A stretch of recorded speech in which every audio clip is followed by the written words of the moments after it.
Are you ready? I know she ready. Key, are you ready? Stay ready. Bayou Diva, let them know that you're ready. It's Thursday night, they at it again. You got it locked into the ladies then. It's Lady K, Kiki too, plus the Bayou Diva. You know how they do. From breaking news to favorite foods. See what's popping in the city, hot topics too. Advice for your issues if you need to grab a tissue. Just wait till a break, they may say something that'll fit you. Amazing guests live on set. You can laugh to your heart's content. They appreciate the love cause it's truly a blessing. My name's Saga Boss and I approve this message. Ain't no room for hating, enjoy the entertainment. You are locked in to the ladies' den. So there's no confusion, they love what they're doing. You are locked in to the ladies' den. The Ladies Den, Thursday nights, 7 to 9 p.m. Eastern Standard Time. Tell them Saga sent you. Uh-oh. Sorry.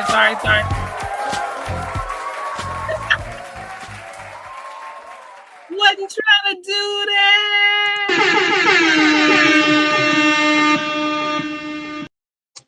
What's happening, man? What's going on? What's happening, you guys? Man, let me tell y'all something. I've been cold all day. That's why I got this hoodie on. I done went from the heat to the air conditioner to the heat to the air conditioner to the heat to the air conditioner. I don't know what's going on. I think I'm getting sick because now my throat is sore. So I don't know what's going on. But I ain't been nowhere. I've been in the house. Hey, Frankie. I've been in the house for I don't even know how many days. I ain't been nowhere. I think it's the pollen. I don't know. But I'm cold and I'm hot and I'm cold. I don't know what's going on. But anyway, what's up? What's up, you guys? Welcome to the Ladies Den, And everybody, where we try to bring you guys the latest topics, the hottest things that's going on, the hottest events going around, and all that good stuff. We just try to keep you guys knowledgeable about what's going on. Some tings and tings. And Yeah. things and things. And tings. And things. Yeah. We have a guest tonight. Who's So that? Jug Flow ex promoter. All right. Hey, thanks for coming in. Thanks for coming into the den. Hey. We have a guest, right, Nisa? We do. We have a guest, my good sis, that I met via TLA, Miss Davida Berry, award-winning ATL's hottest female barber, back to back, and she is working right now. Okay, so she'll be in here about 8:00, and we'll be talking about her new book that has come out. It's called Groomed for Success. Okay. Okay. Success. Okay. Very inspirational, very motivational. So we'll be chatting about that with her, and of course a few other things, because you know how we do. Yeah, I know how we do. Listen, y'all, we are uncut, we are uncensored. We say what we want to say. We talk about what we want to talk about. Oh Lord, y'all, I look so drab. I tell you, I'm cold. I'm freezing. I don't know what's going on. But anyway, as you guys know, for our normal den dwellers, we normally shout out feature a different beverage every week. We are absolutely looking for sponsors. If you have a liquid beverage, it could be alcohol, water, tea, lemonade, whatever. We'd like to sponsor you feature you on the show. Yeah. This week, I'm drinking. I'm gonna have to give y'all the bottle. Go get the bottle. I'm not drinking any alcohol today because my throat is like on fire right now. So I am drinking this new. It's called Cran Lemonade by Ocean Spray. Oh, that sounds good. It is absolutely divine. It is so good. It is so good. It will go great with some alcohol, but I'm not gonna do that tonight. But yeah, I'm drinking on some cran lemonade. My girl Kiki in the house. Hey Kiki, we ain't What's say hey up? to you. What's up? What's up? Hey. What's up? What's up, Kiki? What's What that? you drinking on tonight, Kiki? Water. Two to the Izzo. So, hey.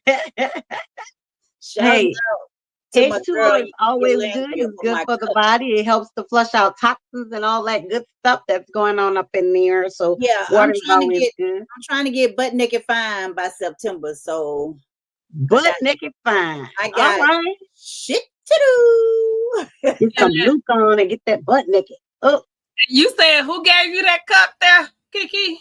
Who made that? Elandria Munford. This was from Hey. their book signing the other day. I was the first person there, so I was gifted this beautiful cup from Starbucks. oh wow. Hey. You know we like gifts. We Yeah, love and gifts. I We normally don't. love I mean, I gifts. normally don't drink, but I've been drinking my I've had some Bye Bye Belly. My niece is sponsor for the Bye Bye Belly juice. Mm-hmm. So I've been doing that for the last today makes day 4. And then I cut off my eating after a certain time because I was told that I eat a lot and I eat late. And Yeah. I do, truth is, I do. So I said I'm gonna start baby steps. So nothing, no food after 8. And then next week I'll push it up a little bit further, get in what I'm gonna get in by 7:30. Yeah, yeah. I don't know. I can I relate. don't know if I'll ever hit that 6 o'clock. That nah. Yeah, I can relate. I'm a late food eater too because I'm up so late working. I'm working on 3 different businesses. So I'm up late working. But Yeah, what I have started doing, I got my little squat machine, so I've been doing that. And I've been doing my intermediate fast. So I'm not eating till after 12 o'clock. And then I'm not eating after 7 p.m. yeah. So and then, like I said, doing that intermittent fasting and stuff like that, you got to get a clear understanding of what you have to do, how you have to do it, and stuff like that. Because we quick to jump on the bandwagon and say, "Oh, I'm gonna do this," but you can't. I mean, certain things your body have to have, so you have to do it in portions. You know what I'm saying? Into like I Yeah. say, intermittent. So it has to be slow motion. You know what I'm saying? You can't just jump out there and say, "Okay, I'm just gonna stop cold turkey," because your body gonna be like, "Whoa, ma'am, yeah, we Yeah. can't do that." Well, So I just normally don't slowly eat but till surely. after 12 anyway. I did. I mean, I've done it before, but the hardest thing is trying to get back motivated into doing the right thing. Mm-hmm. But we're all over 50, so Yeah. yeah, Yes, it's time to Take get a it. little longer. Excuse me, y'all. Yeah, yeah, yes. it's a slow motion, but it's time to get it back together. Yeah, Frankie, health is wealth, and your girl got to get back into the swing of things. So I'm on a mission, Well, that might mentally, motivate. Mm-hmm. spiritually, all of that stuff is linked all together. So it all It plays a part. So yeah, truly is. That yeah. might motivate me to do the right thing since you're right down the hall. I Right, mean, and I put my little. I had got a I went to the thrift store not too long ago, and they had some hula hoops. The ones that you have to put together. I ain't hula hoops Not the in.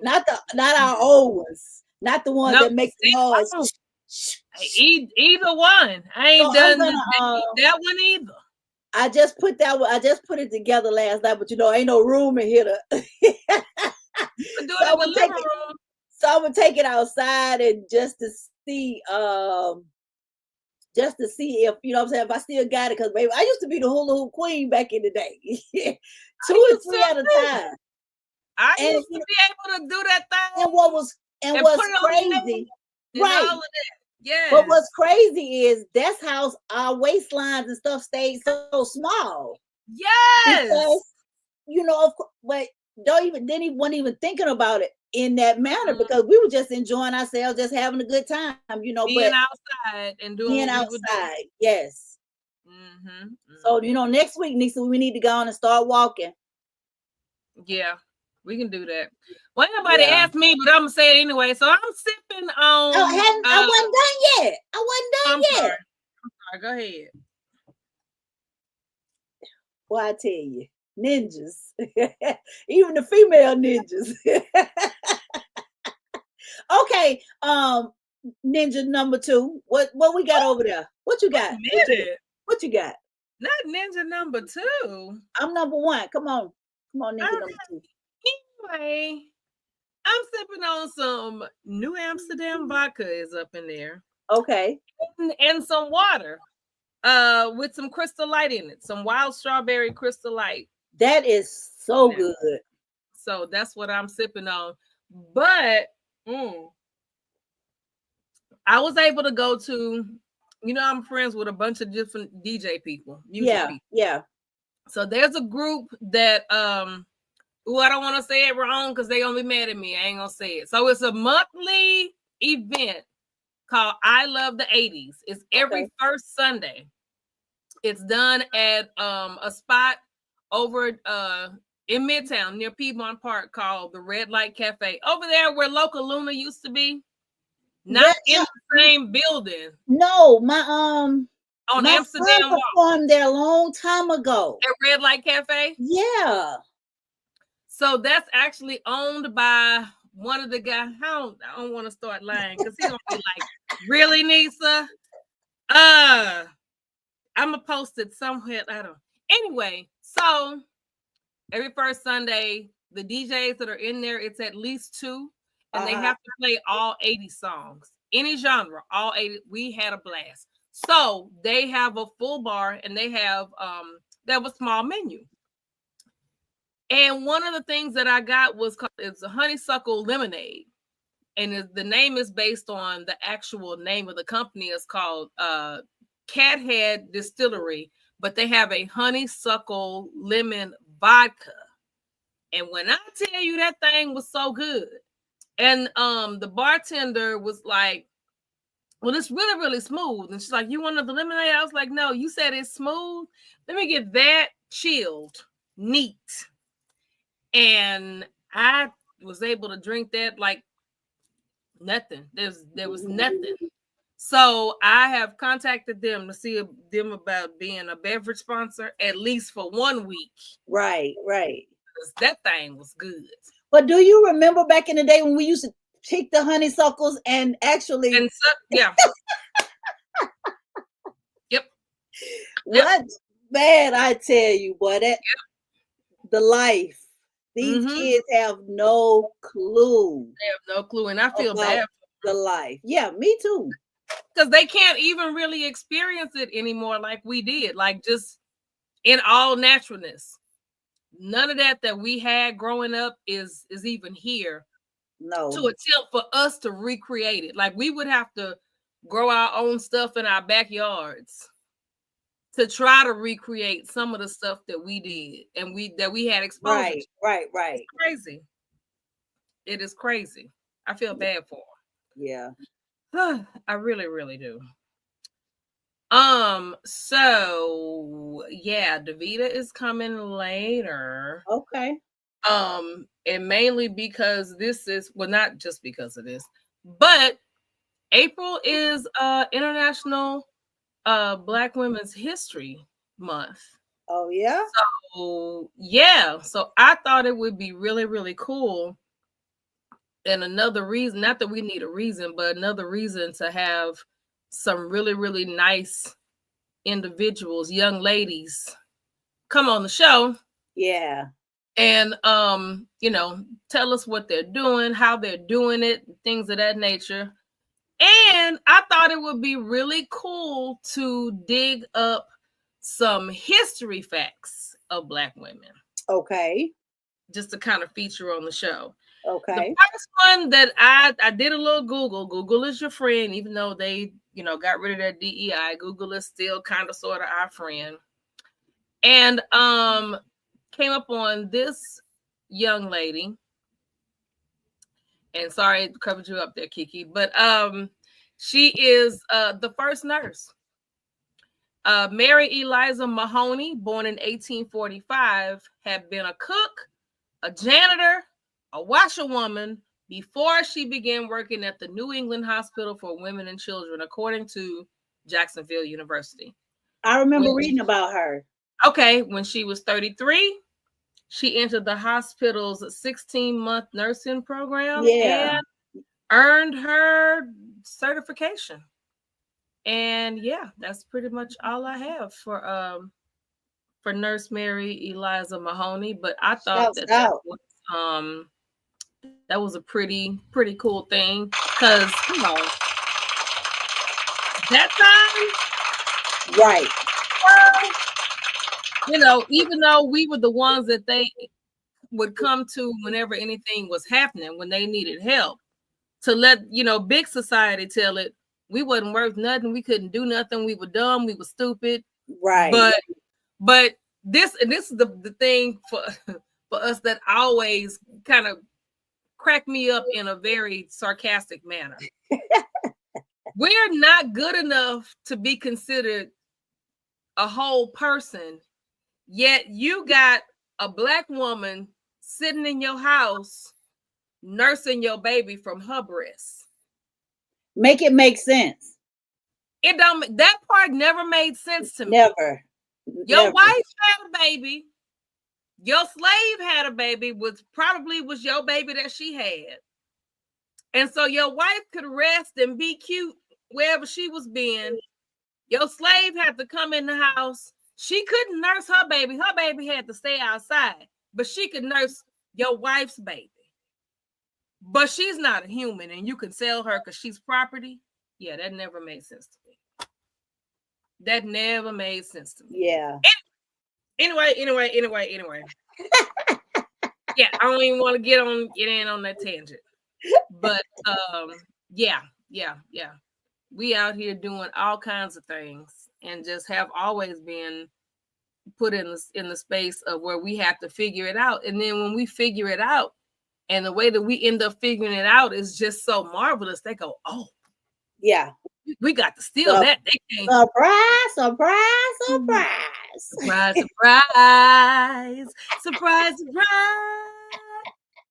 were like, oh, they figured it out. We don't have them backed up in a corner no more. Oh, well, we got to steal that because they're property. They're ignorant. Mm-hmm. I saw a picture somebody put up. It was like a pile of not necessarily waste as in poop, but like the waste of what was left over of cow parts that civilized folks wouldn't eat. Somebody did an actual real-time picture of the guts and stuff piled up. And basically the caption was saying, this is what our elders were given after the fact. And they were like, oh, they ain't gonna survive on that. And now you can't beat them other folks in a soul food restaurant trying to eat chitlins. Thinking they butts gonna get bigger and they lips gonna get bigger. But y'all in here eating oxtail. That was not a delicacy. That was the after. Right. Oh, we done with the cow. We done with everything. Y'all can have all of this after stuff. See if y'all survive. Oh, we survived and made it delicious. Right. Facts. And now you can't even buy a oxtail plate. A small one cost you $25 a plate. That ain't even. Try to go buy oxtail in the grocery store right now. See how much it is. And see how small that packet is for $50. Yeah. Yeah. We are the greatest. Absolutely. Absolutely. Can't tell me. Absolutely. Oh, but one thing. Let me show you this. Whoo! Yeah. Listen. So every Wednesday, Kiki, I be going over there to Grant Park. Yeah. Go listen to the music. Shout out to Sean Fallion, because that boy be everywhere. So before I went over there, met up with two of my friends, grabbed something to eat. We looking at the menu. Want to get something to drink? It was like, oh, I see this. Y'all got this as a margarita. Let me try this. Senorita. You see what it say non-alcoholic. But what read at the top? What it say? Senorita thick. No. THC. Oh, okay. THC margarita. THC margarita. Baby. Was it good? Oh, it was good. Look at that face. It was good. It comes, they serve it to you in a can and they bring you a glass to pour your, So is it chilled? 5 milligrams per can. Is it chilled already? I think it was a little chilled, but okay. I poured it in the, and am I saying the, let me see. Oh, it's not on there. However you measure THC, it's 5 in each can. Milligrams. It's milligrams. I said it right. Milligrams. Okay. So I drank the first one. We something that we eating, and I'm sipping. Oh, this is good. It's juice. It's juice. And THC. Again, I do not smoke. So you didn't read the can? I read the can. It's at 5 milligrams. 5. Okay. That's not a big number to me. Of THC, it is in a drink. Listen. So I drank that. She came back around. Y'all want another round? Yeah. One can. I didn't drink the can. Now I got 10 milligrams of THC in me. I didn't ate with it. I don't know. I'm sitting there at the table. Before we left, I started feeling a little. I'm like, okay. And my friend was like, look at her. She's starting to get that stare. I was like, we get ready to go to the next spot, which is my weekly spot that I go to for the music. On the ride over there, I'm just like, okay, all right. By the time we get there, I'm feeling a little more. And I'm just like, okay, in my head, I'm like, okay. I'm feeling like I'm starting to get unstable. I got tennis shoes on. How am I unstable? We were there a good maybe 30 minutes and stuff just got real different. Yeah, I'm about to say you should have been done by then. It kicked in. Music was playing. I was dancing. I was like, maybe if I dance, I'll be all right. My friends was like, you all right? Yeah, I'm good. Next thing I know, I was looking around. I'm not good. I said, I'm gonna go home. They were like, we just got here. I said, I'm gonna go home right now. Give my Uber, made my request. They thought I was playing. To my not 30 minutes. I said, I ain't got 30 minutes. I don't have 30 minutes. And then I'm gonna tell you what's funny though. What's funny? When I got the request, it said when I got that message that said Nisa has requested a ride, and added you to. I said, you thought what time it was? I say, no, it can't be. I walked back in here at 11 o'clock. Yes. And I told you I didn't look at the time like 3 or 4 times when I read that message that said that you were headed back home, and I was like, there's no way. I was just trying. I had to step because I had to make sure you hadn't been kidnapped or somebody. I said, no, ma'am. I got my butt up in here, and of course, I ate something because I was hungry. Oh yeah, you will be hungry. You eat up the whole house. and went right on to sleep. I was like, I told I said But I Miss bet you that was Tomorrow. some good sleep though. Wasn't it some good sleep? It was. That was some good sleep. It's always some good sleep. So all I'm gonna say is if your system is not used to THC and you see this on the menu at somebody's restaurant, don't you do it. Tread lightly. Don't you Tread, do it. tread lightly. Don't you do it. Tread very lightly. Oh my, and I'm sitting up there and I don't know how I looked, but immediately my friends was like, girl, your eyes is this big. They said my eyes had got real small. Look like a Chinaman. And they standing up there and they out there doing their thing. We outside. They was doing their thing. It's talking about here. You want to hit this? Why would you offer me that in a cigarette, whatever form? Why would you do that? No. You had already been Cause hit. you had already, yeah, they just felt like she already done get a little more. That's what they said. You already there. You might as well. No. My car will be here in 3 minutes. I'm going home. I'm telling you, when I looked at the time and it said Nisa had shared her ride, I said, ain't no way. Ain't no way.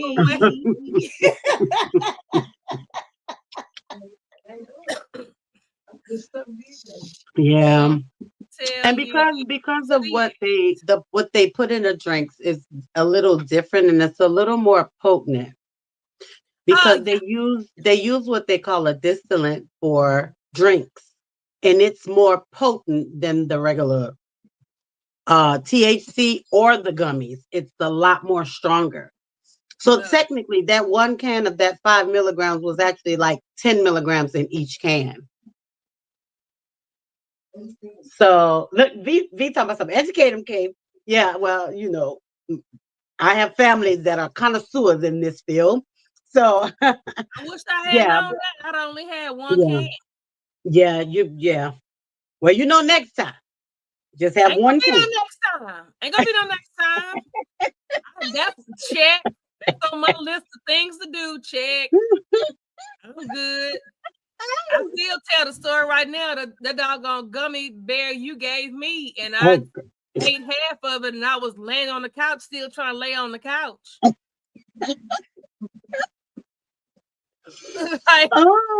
Well, that one was they had 10. That one was 10 milligrams because they come 10 to a bag, and the bag, the total bag is 100 milligrams. Girl, I was like, if I ever come down from this high, I'm not doing it no more. I can't. That was them. Remember them gummies? That was them gummies Lisa got from me. Green, that I had gotten they were from green Sean. gummy bears. Mm-hmm. Yeah. What these that bag. Those were 200 milligrams. So that was 20 milligrams of gummy. If you drink any alcohol, so that's why. I did. Yeah, and V said if you drink, and if you drink any alcohol with that, it's going to intensify it. It was just the gummy. Yeah, because you had the 20 milligram one. When you said the green gum bears, I knew which. Those are 20 milligrams each. So you have to eat half, which would be 10. Yeah, but the half was just 10 milligrams, but it was still coming from a 20 milligram gummy. Baby. I wish you would come. Yeah. That face. That face. Jesus. V said gummies. Yeah, and that's true though. That's true. She said the gummies will make you feel like you ain't never been high in your life. Like I don't care what you done tried, what you done smoked. On the THC side, it'll make you feel like you ain't never got high off of it before. Lisa, like, I just whatever. I can't. I really need to quit because that's like this is the 1, 2. This will be the fourth time. Don't say it like that. Well, you sound like an addict. I really need to quit. No, because this is the fourth time I have like taken something that's like a gummy or drink or what a cookie whatever, and I get hit upside the head and end up with a story similar, because this is the second time I've eaten something. Well, that was a drink. Ate something and then drank something behind it and messed around and been like, you know what, I think I need to go back home. I'm not really feeling Effed around and found out. around and found out. That was my FAFO moment. Again. Oh my God. So yeah, that was a fun time last night. So is that what you would drink? That you ain't drinking none of them tonight, are you? No, ma'am. No, ma'am. I'm just doing a New Amsterdam and water with Crystal Light cocktail. Well, let me show y'all real quick. So this is what I'm drinking. It's the Ocean Spring Cran Lemonade. That looks pretty good. When I tell you it's so good, it is so delicious. Cran Lemonade. Again, like I said, I don't have no alcohol in mine tonight. And I'm late eating because I was waiting on V with my shrimp. So I'm eating a salad with some grilled shrimp on it. That's nice. That's real nice. I had a I nice. was hoping she got here before 7 o'clock because I wanted to eat before 7 o'clock, but she just got here. Well, what you say, Kiki? I said I had a nice little salad. That those bag salads come in handy, like the little packs of tuna. Those come in handy. So I had the maple bourbon. And that dressing, my God. Yeah. That dressing is something serious. That's and with I fried me a couple pieces of fish and fish. And that's the Taylor Farms, right? Is that the brand? Yeah. Yeah. Get those. I've tried those. I didn't like them. Shout out to Kroger and Taylor Farms. Yeah. For the mini bags. And that's a good kit. You could I was gonna say that's a nice kit. I think I could eat off of it maybe 2, almost 3 in a bag, because of course I'm gonna have some protein, because I was cutting up turkey, sliced turkey. I cut it up and put it over the top of it and then some dressing. But yeah, I gotta get, like I said, I gotta get back into the swing of things. I do too. So yeah, I'm and in the Zumba has started up, but it's hard. I can't catch it because on Thursday nights, of course, we're here.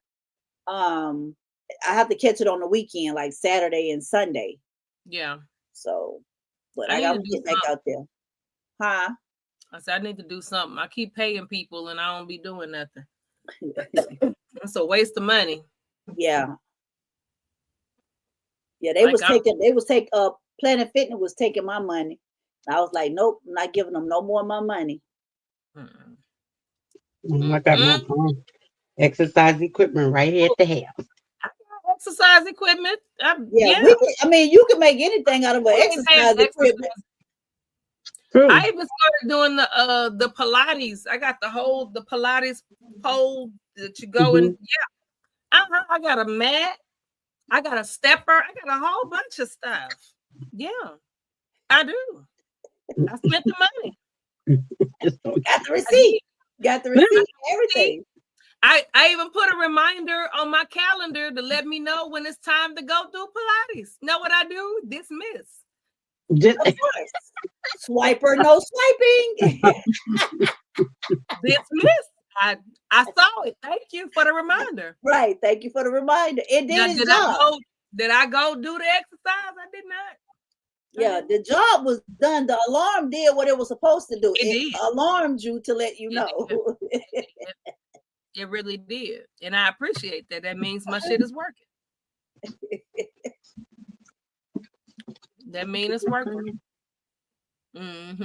Wow. Okay. So we're gonna talk about that video.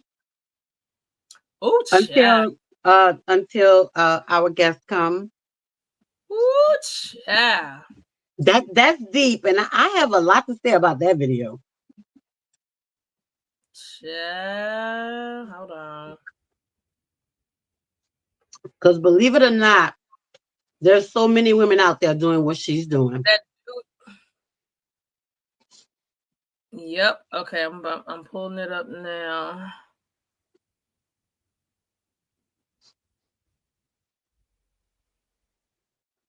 Okay, y'all ready? Here we go. That her husband paid for her full college tuition and then divorced him and admitted to him that she knew the whole time that the girl that he thought was his daughter wasn't his. Run that back. Run that back. Post where a lady was talking about she told her husband after her daughter went away to college that she cheated in their first year of marriage and that she knew that the daughter that they thought they shared didn't belong to him. The women in the comments were telling her that she did the right thing because she was doing the best thing for her daughter. And of course, the guys disagreed. But I want your opinions on this. Did she do the right thing by doing what was best for her daughter and giving her daughter the best life? Or did she do the worst thing that she could possibly do to a man? I'm gonna let it run again. She waited till high school, made sure that her husband paid for her full college tuition, and then divorced him and admitted to him that she knew the whole time that the girl that he thought was his daughter wasn't his. So I was scrolling and I saw a post where a lady was talking about she told her husband after her daughter went away to college that she cheated in their first year of marriage and that she knew that the daughter that they thought they shared didn't belong to him. The women in the comments were telling her that she did the right thing because she was doing the best thing for her daughter. And of course, the guys disagreed. But I want your opinions on this. Did she do the right thing by doing what was best for her daughter and giving her daughter the best life? Or did she do the worst thing that she could possibly do to a man? There it is. There it is. Shout out to Mr. Rice D, Marriage Material Meter. We sharing his post. But yeah, what y'all think about that? I think you're losing it. Kiki, what you think? I'm gonna let y'all have that in the beginning. I'm gonna sit and marinate on that. Well, so wait. I unfortunately, I want you to play it one more time because what I'm trying to hear for sure is that he said she knew the girl that he thought was his daughter wasn't his daughter. So did he not know for sure that this girl was his daughter? I'm confused in that little part. Can you play it one more time? Yep, here we go.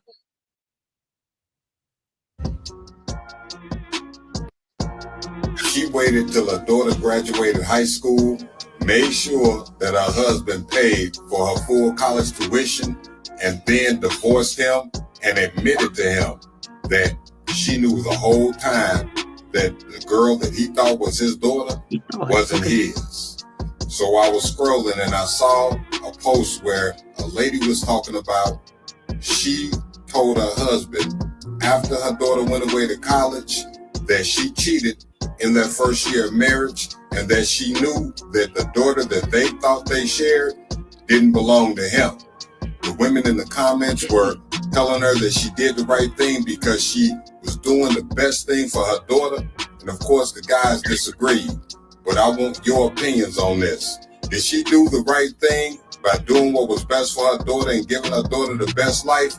Or did she do the worst thing that she could possibly do to a man? That sounds like two different stories, though. No. So I'm glad I listened to it again. So what it's saying is that she told him after he done paid for college and everything, that the daughter he thought was his wasn't his because he cheated. She cheated in the first year of marriage, so that's not his daughter. But she didn't tell him because she wanted him to pay for college. I understood all of that, but if you go back and listen, it still sounded like it was two different stories because he spoke on one and then he said yes, and I was scrolling. And then I heard or I saw. So it's like he heard about the first story and then read about another story, unless it's the same one. I understood all of that. No, but okay, play it again because what he's saying is when he was scroll, he saw that the ladies was making a comment. Mm-mm. Okay, hold on. Here we go. One more time. One more time. She waited till her daughter graduated high school, I gotta back made it up. sure that her husband paid for her full college tuition, and then divorced him and admitted to him that she knew the whole time that the girl that he thought was his daughter wasn't his. So I was scrolling and I saw a post where a lady was talking about she told her husband after her daughter went away to college that she cheated in their first year of marriage and that she knew that the daughter that they thought they shared didn't belong to him. The women in the comments were telling her that she did the right thing because she was doing the best thing for her daughter. And of course, the guys disagreed. But I want your opinions on this. Did she do the right thing by doing what was best for her daughter and giving her daughter the best life? Or did she do the worst thing that she could possibly do to a man? So in the beginning, he was just describing or doing like a So post. it kind of This is went from like the this is middle what to happened. the end. Yeah, Yeah. he was just saying this is what happened. Then he went on to Yeah. like the details. Yeah, okay, because it almost sounded like two different stories. Yeah. So, what y'all think?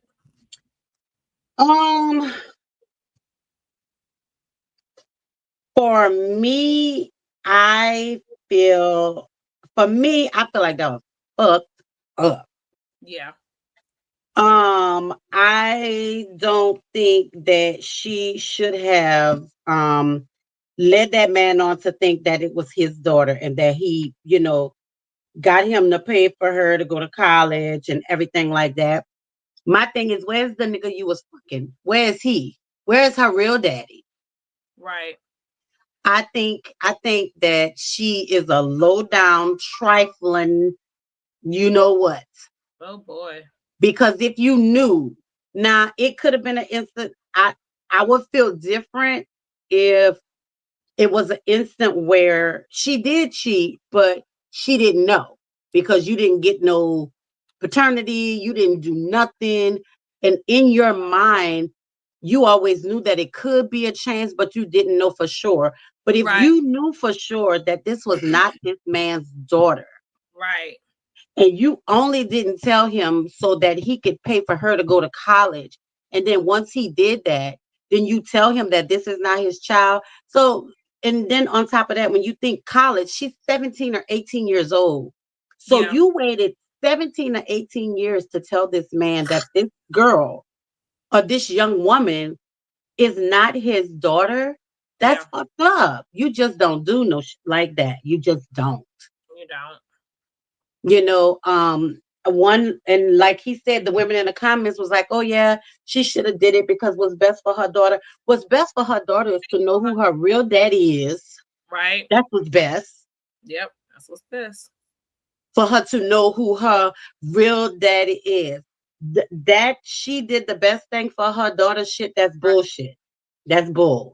Like Naima the, said, she did the best thing for her damn self. That was that's hard. and that's exactly, hey Naima, that's what she did, the best thing for her. Yeah. But and then and well, talking about this issue, I just feel like that was wrong on all levels. That was so Right. wrong. Very, That's very why wrong. these women be getting shot and stabbed and killed by these niggas because they lied. That man thought he was doing something for his daughter. He was Lord. paying for education for his She daughter. should. Naima said she should have to pay him back. She should. However, the problem is they were married. And when you married, any child born into that marriage is automatically the husband's by law. Even if it's not biological, legally, Mhm. that husband is automatically responsible until he's not, which is 18 or whatever the law is in that particular state. But And I then said my thing, the same thing, Naima. She should have to pay him back all of that. let me tell you, and a lot of, and whoever them women were who were talking about she did the right thing, they probably just as trifling and nasty as she is. You Exactly. just that's dirty. That's just dirty. That's low down on all levels of life and breathing. That was low down. Yeah, You Jay don't do said. that to that man. Yeah, Jay said, "Dirty as hell." First of all, we love all of our kids, but our daughters are our Yep. hearts. She ripped his whole damn heart out. Damn the money. Right. I mean, Exactly. yeah. Yeah, because for Exactly. him, and then he put out all this money and not eat. But see, here's the thing. They have some good men out there. They do have some good men out there. Not many of them are going to accept the woman cheating Right. on them. I don't know what the standards are about the women and the men, but that's neither here or there. But maybe if she would have went and talked to him and let him know, first of all, why was you cheating? Because you ain't say nothing about him cheating or not giving you what you wanted. Right. But you should have at least talked to him and said something, because there's 85% of the men out there who are loving and taking care of their step kids. Yes. Yes. They treat them like they're their own. But for you to lie to this man just so he could pay for her to go to college, that's insane. That's just stupid. I mean, she trifling. She is trifling for that. She gonna get it back though. Oh, she gonna get it back. Yeah. That's just trifling. First That's my off, thought. That's my thought on it. first off, it says she did it within their first year of marriage. Yeah. Okay, so you was already sleeping with this other dude before you got Mm-hmm. married. Let's start there. Mm-hmm. Let's start Yeah. there. Had to be. Secondly, after he paid for the child's college, you divorced him. So you were plotting the Mm-hmm. whole time. The whole time. Because it's not to say what was best. You wanted to make sure your child was taken care of. No, you used that daughter. That Yeah. had nothing to do with her. Yep. It's Absolutely. because I'm sure that even if, even if, like you say, it depended on the situation, he still probably would have taken care of her anyway. Yep. But you were very deceitful and you plotted the whole time to go through 17, 18 years to have this man to take care, get college fund, whatever, depending on what kind of job he had. Because Yep. it then also states that after the college fund, you divorced the man. Yep. So you were not even, it was like it was arranged. It was an arrangement for Mm-hmm. her. You see what I'm saying? Yep. So you wasn't even in it to Almost like begin she with. was a Your heart, gold digger because she was looking for his money. That's yeah, it. your heart That's wasn't it. even in it. Period. Right. Your heart wasn't Right. even in it. You used this man. He had to be a good man. He had probably had some coins. You know. And you said, well, okay, well, you know what? I can do this. But you stayed there for 18 years. Yeah. Yeah. Nothing else was said like, okay, well, that was my husband. I loved him. I cheated on him and this, that, and the third. No, it said basically within a year, you cheated. First year. The Mm-hmm. first year, and you got pregnant. So we know, again, you were already pregnant Hitting when it y'all got raw. married. Mm-hmm. You got Mm-hmm. married thinking that this child is his, has raised her, and then sent her to college. And then after that, you go tell this man, like I say, I'm surprised she ain't somewhere stinking. Right. Right. And I didn't say I would, but I'm just saying I'm surprised that she ain't somewhere laid up Yeah. unalive, Yeah. because Yeah. that was, you took advantage of this man. And like Jay said, most of the time, girls are their Our father's heart, daddies. Yep. Their daddy's daddy's girl. heart. So for this man to have raised her and treated her as though it was his own, because that's all he knew, but that's all she Mm-hmm. knew as well. So you did all of that just for the child to have college be paid for?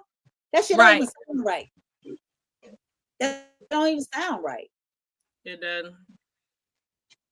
And like Kiki said, I don't think she even thought about the effect that it would have on her daughter as well. Yeah. Because No. I know the girl got to be hurt. I mean, I know, granted, you got a nice college education, but But to what if find she out that decided that's not not to your go? What daddy, if she decided after all this bullshit, I'm not going? What if she just decided to not go? But you the divorce, you did all, like I said, you plotted. That's just She like plotted. somebody being in. That's just like somebody She being in targeted jail. this guy. She targeted this guy. Either somebody had to know this guy, or somebody knows them that know, and she might have some trifling ass girlfriends too. That be like, girl, I know somebody. I'm gonna hook you up with him because he got money, girl. He'll do this, he'll do that. And she targeted this man because there's no love in this situation right here. There's no love. None of that makes sense to me. None of that makes sense to me. Naima said, yes, understand it's just said, but he'll be blessed because he probably would have paid anyway. Exactly. Whatever the Right. whatever the paternity says, that's still his daughter. Broke that man's heart. So she definitely wasn't doing what was best for her daughter. And Mm-mm. that's an excuse. He was a target from the absolutely. Same Yeah, thing Yeah. we just said. absolutely. Period. And again, like Period. I said, he probably would have done it anyway if, it's kind of like a double-edged sword, if you will, because he probably would have taken care of her, but probably would not have wanted anything to do with the mom. But because he was raising this little girl, like Naima said, he still, men do it all the time. These women come up years later and say, "Oh, well, that's not your child," blah blah blah. And they're like, "Okay, what them? She 18. I've been taking care of all my life. No matter what the paternity say, she's still my daughter." Yeah, but they Right. weren't just in a relationship.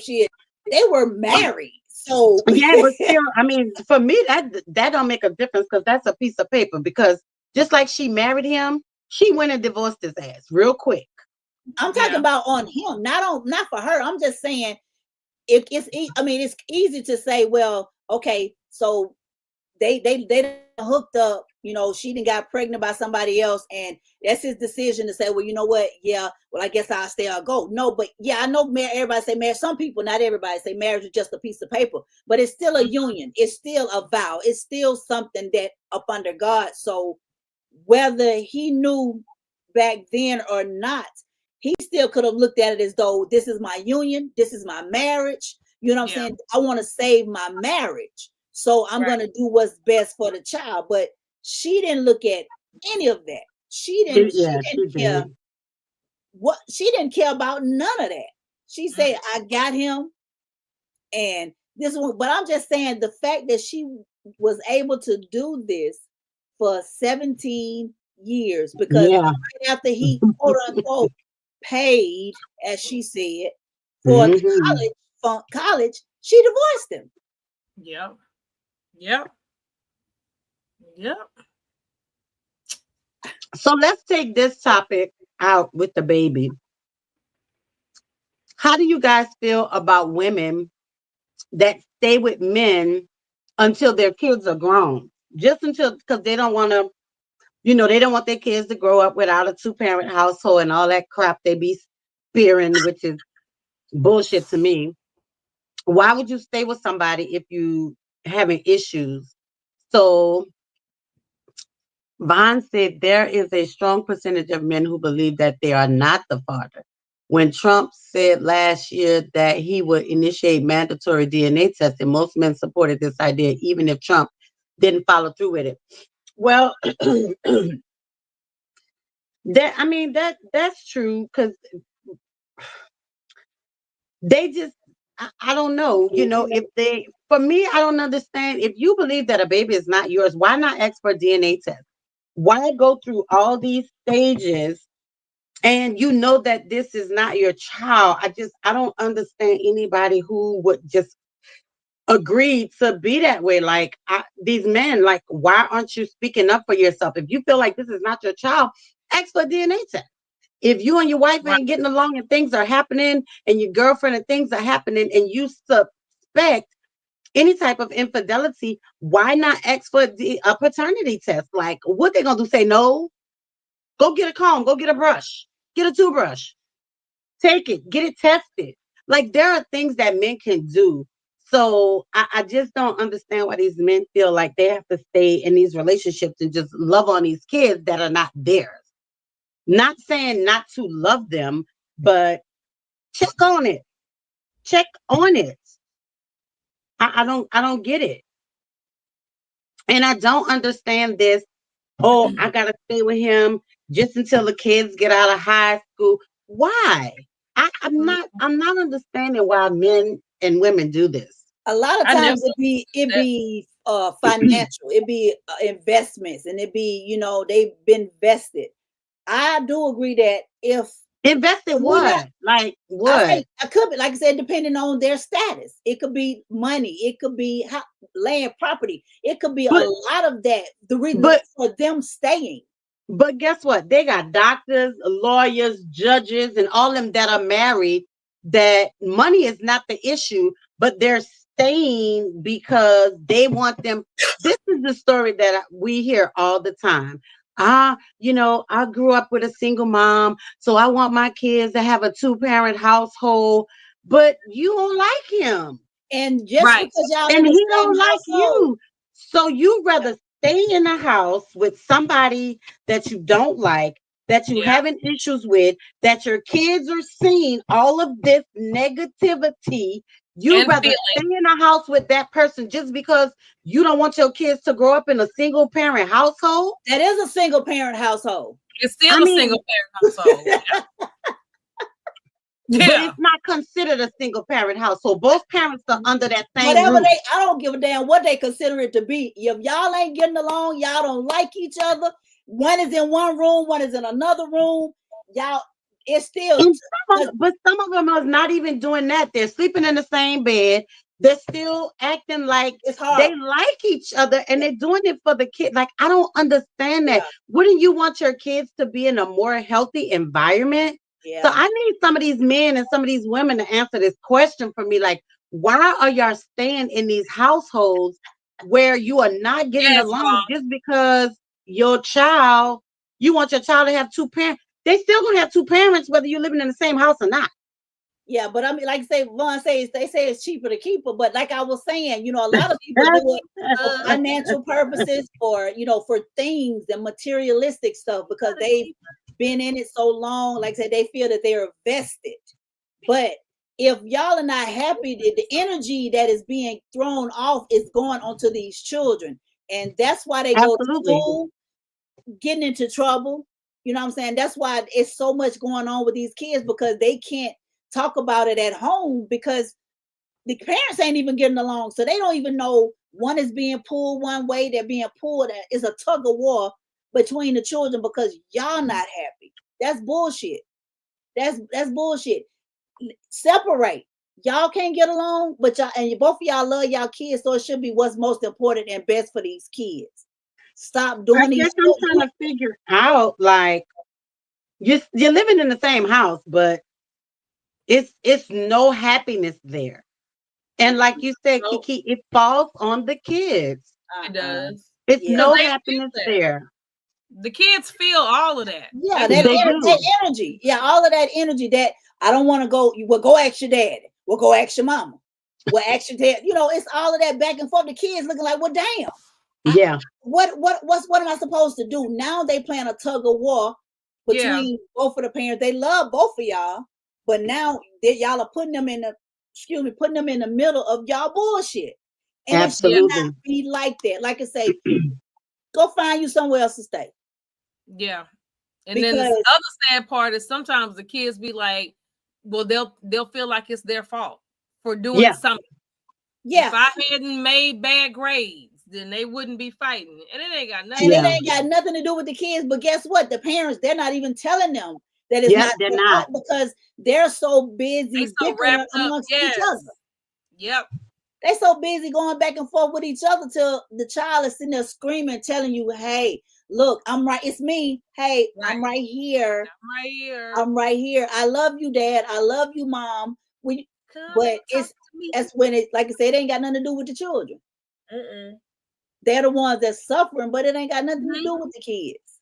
They're the ones that suffer. And it's so crazy because these people, and I'm just talking about the people out there, they will stay in these marriages Yeah. Yep. for years, because these things are happening early on in their marriages. And it's actually happening early on in the relationships before they even get married. Mm-hmm. Mm-hmm. Because some of the women get pregnant before they get married. Mm-hmm. Mm-hmm. And then they already having issues, and then it's like I don't want my child in this environment. Like you can go, we share weekends, we share weeks, we share whatever the case might be, but Mhm. I would not subject my kids to this negativity. Or we could take it back a little further. Our grandparents and our Yeah. parents, they stayed. Well, they had to. Okay. What did Well, I back mean? then they had But to. They didn't have a did That's what they? choice. I'm saying. That's But what I'm talking here's the about. thing though. Kiki's Here's the example. thing though. Did they have to stay? Yes. Okay, Who? so you said Back they had to yes. stay. Yes. Oh, I saw that from your window. I saw the Woo! lightning from your window. Yeah, it's storming out here, you guys. We might have to cut this thing here. Shout.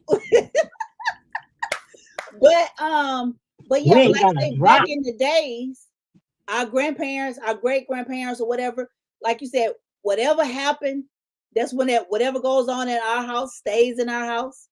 Whatever we do ain't got nothing to do with the people, the Joneses and the Jacksons outside. So a lot of this stuff is right. You're raised and you do what thus says.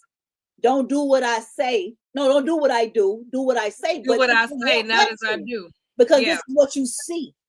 Yeah. My mom got her, and it's not my mother, y'all. I'm just speaking in general. My dad are whooping my mama ass, but she can't go, and we're sitting here watching this. So Mhm. now we're getting grown, and now we're in the same situation to where do I stay? Do I go? But They my become mom offenders. stayed. Well, when you're talking about stuff like that, the kids become offenders. They either become offenders or they become victims. One Either of the one, because of what they grew up in. And But it's this, no they can, doubt that they are going to become one of those things yeah. But because they saw it. even if violence wasn't a part of it, just still, like you say, the bickering, the going the back and forth, the put all of that still a strain on their child's mentality, on their mental being. It's So still they verbal. stress It's still they verbal stress the hell abuse. out at school. They getting in they'll trouble with act the out. teachers. They Yep. getting in trouble Hmm. with the teachers. They getting in trouble with other kids, and then Yeah. now you want them to express what's going on, and they sitting there looking like, You know what the hell is going on? You but and daddy you're fighting? afraid to say something for like that for fear of my Yeah. mama gonna leave or my daddy gonna leave. Yeah. Now they're holding that stuff internal. They're internalizing it all. Yep. So And it's it's a no win situation. Like you say, if y'all ain't happy, get the out of there. kid y'all will forever be these children's parents. Get Okay, out. that's not gonna Forever. change. That's not gonna Forever. change. I want to be happy. Yeah. I want peace. And like I All said, my I kids are grown now, but I didn't stay with their dad see.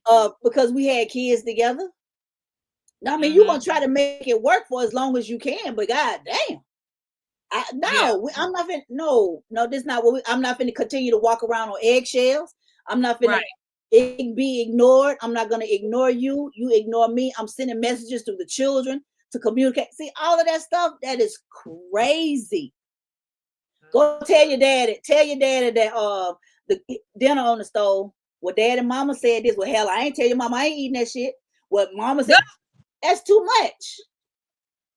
That's Hmm. too much. And you're incorporating these children in grown folks' business, but you want children to stay in their place and stay out of grown folks' business. Make it make Right. sense. But you putting them in grown folks' business Yeah, but make it make sense though. because you being silly behind. Yeah. I feel like she's wrong. I feel like these women Period. who stay Period. in these marriages and these relationships that you don't like the other party and you want to raise your kids, and you can raise your kids in a wonderful two-parent household with a step parent because they'll love your child just as much as the real parent. Yep. And you can raise them in a one parent. And they be just Absolutely, yeah, absolutely. and they'll be just But they'll I'm be I'm fine. saying But for the ones who stay, we're not talking about the single though. We're talking about two-parent households being married, and the reason why they're staying is because they want two-parent households. So I'm saying like a step If that's parent your can be reason, yeah. fine in a two-parent yeah, household. I Yeah, still if say, that's even your if you reason. got two parents in the household, y'all not parenting. So it still defeats the whole purpose for y'all staying there just because. That's bull. That's bull. Just because y'all want two adults in a household, no. Y'all not doing right by Well, the kids. I feel like they'll still be parenting, but one is going to parent the way they want to parent, and the other one is going to parent the way they want to parent. They're not gonna And they're parent going to together do, I mean, because they're I've been bickering around and it they're and I've mad and seen angry it. at each other. So yeah. They're angry at each other, but they're still going to parent their kids, though. You know, but then you have those who try to play the kids against the parents, like you said. But Mm, you still have the two that's in the house that still, I'm still gonna be daddy, she's still gonna be mama. But when it comes to the relationship part of the mom and dad, there is no more of that. Then be grown, be adults, be parents, and have that conversation with your children. If y'all not getting along and y'all want to stay in the same household, then have the conversation. They're not gonna do that either. So I Yeah, mean, well, because and I, you know, I wouldn't do it either if it unless it came to a point where we just fighting all day. You know, why it's got to get to that we just point? ain't You don't like talking me. to each other. We You just don't like ain't me. I don't like you. we ain't getting along to that point where it's like it's affecting things. Most of yeah. the time, it's from what I've seen, what I've been told, and what I've heard, most of the time it's either somebody that's cheated or it's something maybe financial, but it's always to the point where it's either one person did it, not both. So they're trying to get it together, but it's not to the point where, oh, I hate you, and it's just a lot of bickering. Now, I'm pretty sure that it goes on in some households, but what I've seen in my own family and what Hmm. I've seen from other friends coming up as a teenager and things like that, they ain't fighting. They just came to a crossroad, whatever that crossroad might be, financial or somebody cheated. So it's not to the point where it's like, oh, I'm gonna kill you, I can't stand you. It's just that kind of frustration. It's just the trust is broken. So they can live together and it can still be parents. Hmm. So, but when you have it to the point where it's like you done did like some real stuff, foul, like besides cheating, you done stole my money, things like that, then yeah, it's time to separate. But if a lot of them feel like they, you know, it ain't to that point where they ain't trying to kill each other, they feel like they can stay in the same house or they can sleep in separate beds, separate bedrooms, or whatever, but they want to both be there for their kids. Hmm. It's just like who they was talking about, one of these celebrities, oh God, that living with the wife and the ex-wife because Ooh, they want to take care of the kids. We was just talking about this. This was on, hold on. I'm gonna tell y'all, I'm gonna look it up while I'm talking. But you know, it's just with the wife. because they want to take care of the kids. Somebody living in the basement and they're living together, but they're taking care of the kids together. So Okay. it just depends, you know, and it's all about the kids. Hmm. Hmm. It's just all about the kids. And for me, like again, if we're not breaking each other head off, Yeah. shit, I'll live with you just for the sake of the kids. If it's a positive environment, Yeah, definitely do what yeah, you yeah, need to do. yeah. But if it's all toxic and all y'all do is It's little fuss stuff and here and argue. there, you Yeah, don't need to be together. And then you just have be split up and you be over there and the kids come over there when they come over there and the kids have a home over here. So, I mean, that's what Kiki was saying earlier. Just if it's toxic, Absolutely. y'all Regardless, need to be just under the same roof. yeah. and If it's have toxic, hell yeah. but It have don't, that conversation. That's what I'm saying. You can yeah. still have that conversation, whether y'all ain't, even if you ain't fighting, because you still ain't getting along. You're But not getting along. I still don't think that that's a conversation for the kids unless it's really toxic. Because what But, you don't but want is a it, division of your that's kids. everybody's voicing their opinions. But again, if you ain't getting along, shit ain't going right, and you still doing it, you still staying there because of financial, which we spoke on earlier, Yeah. or whatever the case may be, and you're still not getting along.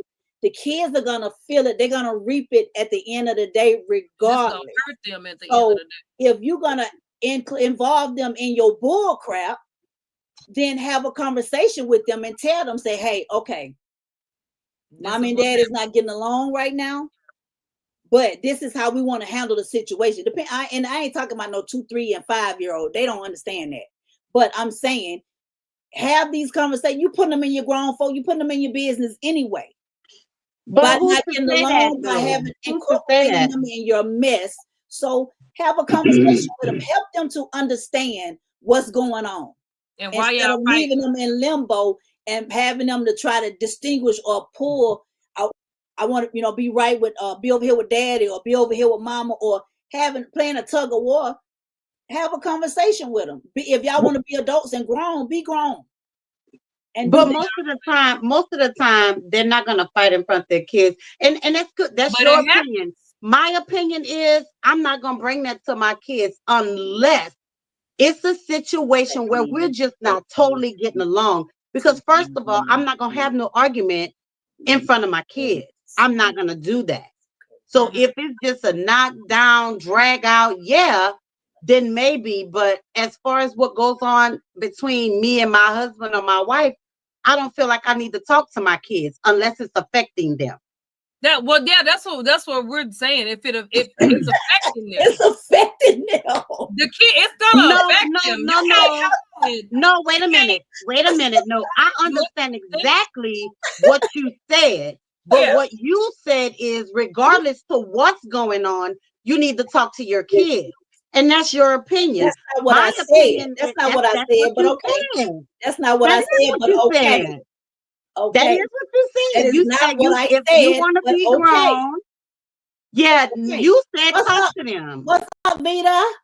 You said talk to them. And again, that's your opinion. But Yeah, my opinion is yeah, if it's yeah. not affecting them to a different level, then Mhm. I'm not gonna just bring my kids in and tell them, oh, me and your daddy, we having we having a disagreement and we want y'all. No. And Now that's if definitely we not what every I was time we talking look at each other, we like, oh, I can't stand yeah, then I'm about. gonna talk to my kids. Okay. Yeah. But if we just having a disagreement and we just not getting along to a level where it's not really affecting them, I don't Oh feel like yeah. you should sit down and talk to your kids. Oh, well, we saying the same thing then. We No, just that is not what she said. Yes. Well, she meaning Key. That is Kiki, exactly that what is I not what said. Kiki That is said. exactly what I said. I That's said not what you that said, but if there okay. is an All issue, right, moving if there on. is an That's not what issue you or said, a but okay. problem coming in between the parents, then and you already included and involving the children, then you may as well tell them what's going on. I ain't saying it had to be minute and little. I said not every situation. I said that if there was a problem or a situation mhm. with the That's parents, breaking up. that's break that because you That's in the break house, up you're in level. the household. Yeah. You in the household. So if you causing friction, it ain't got to be physical. You ain't got to be fighting. You ain't got to be cussing each other out. But they're gonna feel it regardless. Yeah. So they're gonna know. They know something is going on. So why Yeah. not have that It's conversation major. with them? If it's a major thing, yep. Yeah, why not have that? It ain't got to be physical. We ain't got to have black eyes and bloody noses I and didn't say screaming and that. cursing to have a conversation with these kids when they're already involved in the middle of it, because you're putting them, you meaning generally speaking, y'all already putting the children in the middle of your bull crap. Yeah. So have a conversation with them and tell them, hey, this is what's going on. This is between me and dad. And Yeah. this is whether you work, if you're going to work on it and try to fix it, then let them know. If you're not going to do it, then let them know. But have a conversation with them. That's all I was saying, point blank, period. Yeah. Yep. Okay, I'm done with it. Okay, Me because too. that's not what you said. But okay. Anywho, hey, Davida. I can't. Vaughn said black men today are likened to the You know what? You play too much. I liken to the line in the Wiz. We need to go see the wizard to get some courage, enough courage to stand up and say no. But I can't see. Why is that? Why We do I us. have this thing share your referral link on my thing? What is that? I don't know. It said he said we us men are scared like the lion. We roar loud, but not followed by any action. Uh-oh. Girl, what? She didn't. Well, what happened? Then, child, come What back. happened? You diva, come back. Oh wait, what is? I don't know what this thing is doing. Lord Jesus. Okay. That is too funny.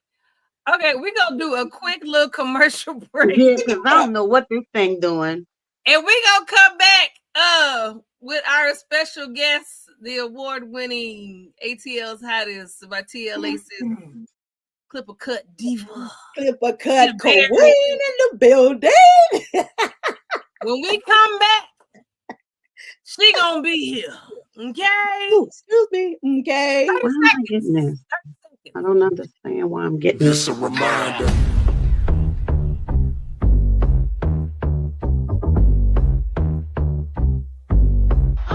It's a cultural divide. I'ma get it on the floor. You really about to do it? 40 acres in the mule. This is bigger than the music. You really about to do it? Yeah, they tried to rig the game, but you can't fake influence. They get on it like that. Hey, I'm tripping, I'm sliding, I'm riding through the back like fuck.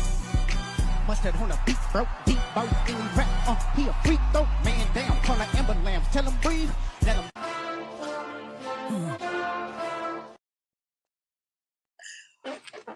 Mustard. Oh, Hey. So you see a fourth person in here on the roster. You see it. This is my good TLA sis. ATL. How many times? 1, 2, 3, 4. Back to back. 3 times. Okay. I was nominated a few times, but I actually got the award 3 times. Twice. Okay. I thought it was 3 times. I thought so. Yeah, ATL's hottest female barber, Miss Davida Berry in the Hottest building. barber. It doesn't matter. Hottest barber. Guys, girls, all of us. Yeah. Ooh. Welcome to the den, girl. Welcome to the den. Oh, I'm so excited and honored to be here at the ladies' den. Oh, Hey. I feel special here at the ladies' den. We are happy to have you. It is International Black Women's Month. And so we had to kick it off with this sister right here. And I'm going to read just a little bit of the bio right here. Hold on. Okay. Meet Davida, the Clipper Cut. Oh, down there. Clipper Cut Queen, personal care grooming specialist, entrepreneur, author, unfranchised owner with Market America, master cosmetologist, former state board examiner, hair loss practitioner, educator, product manufacturer, owner of Royal Black Products with over 30 years of experience. Davida, affectionately known as Queen, has been sharing her gift with the community, as well as providing superior quality products and services on beauty and wellness, introducing new techniques and technology to the beauty and barbering industry, and is certified in hair restoration through nutrition, topical solutions, and laser therapy.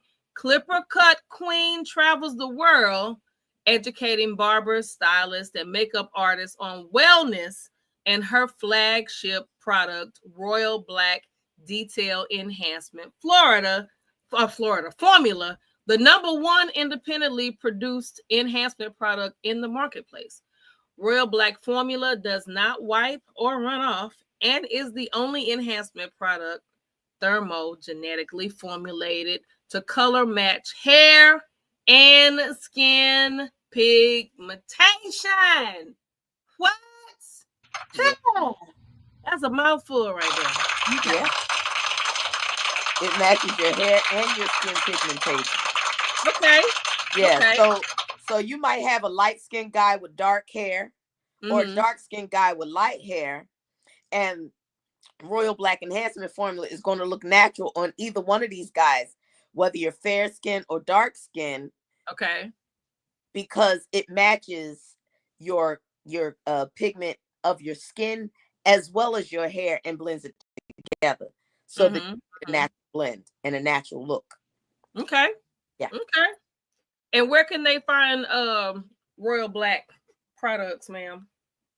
Well, I'm sold in some beauty supply stores. However, you can definitely find me online at Royal Black, and that's spelled BLAQUE dot Mhm. Royal Black, BLAQUE.com. Okay. All right. All right. All right. So I met you how many years ago? I don't It's know, been some years. 10. Has it been? It might have been 10 by now, because we 5. So we almost 10, because we looking at like maybe 2016, 17, somewhere around there. Okay. So Okay. we Okay. already 25. So creeping Okay. up on 10 years. Okay. Met you via TLA. Yes. And you came in doing your thing. I've sat in your chair a couple of times. You gave me a good little birthday little thing, even though I had some stuff in my hair. Yeah. Don't laugh, Kiki. Can I just tell y'all, barbers hate when you sit in the chair and you have products in your hair. Don't If come you to us go with to get that, your hair cut, make sure you wash it first, because then it messes up their clippers and stuff. Yeah. They don't like that. They don't like that at all. But I excuse me. I must share this. When you come to me, my suite, to my professional domain, I'm going to shampoo your hair. Oh, well, there you go. All right. There you have it. But if we happen to be having cocktails at your crib and you like, and I'm looking at your hair like, girl, don't we need a haircut? You're like, yeah, we need a haircut. And then I pull my clippers out. True story. Try not to have all that dang on gunk in your hair. We don't want Armor All. True story. True story. And turtle wax up in the hair when we trying to put a fade on it. My bad. Bam. That's my bad. Especially with the the cocktails and hookahs. Well, Vita, to Nisa's defense, it had been so long. I know. Hey. Missing you, baby. Oh. I appreciate that, though. I'm sorry. I sorry. Okay, so I just want to tell you, I got your book. Yes. I was reading through this thing and I got to certain parts and I was like, I was starting to tear up a little bit, because not only is Groom for Success a grooming guide for entrepreneurs, not only does it give you business steps on, it's like the simple, my old Air Force folks used to say KISS. And the second S is not really nice. They normally say keep it simple, stupid.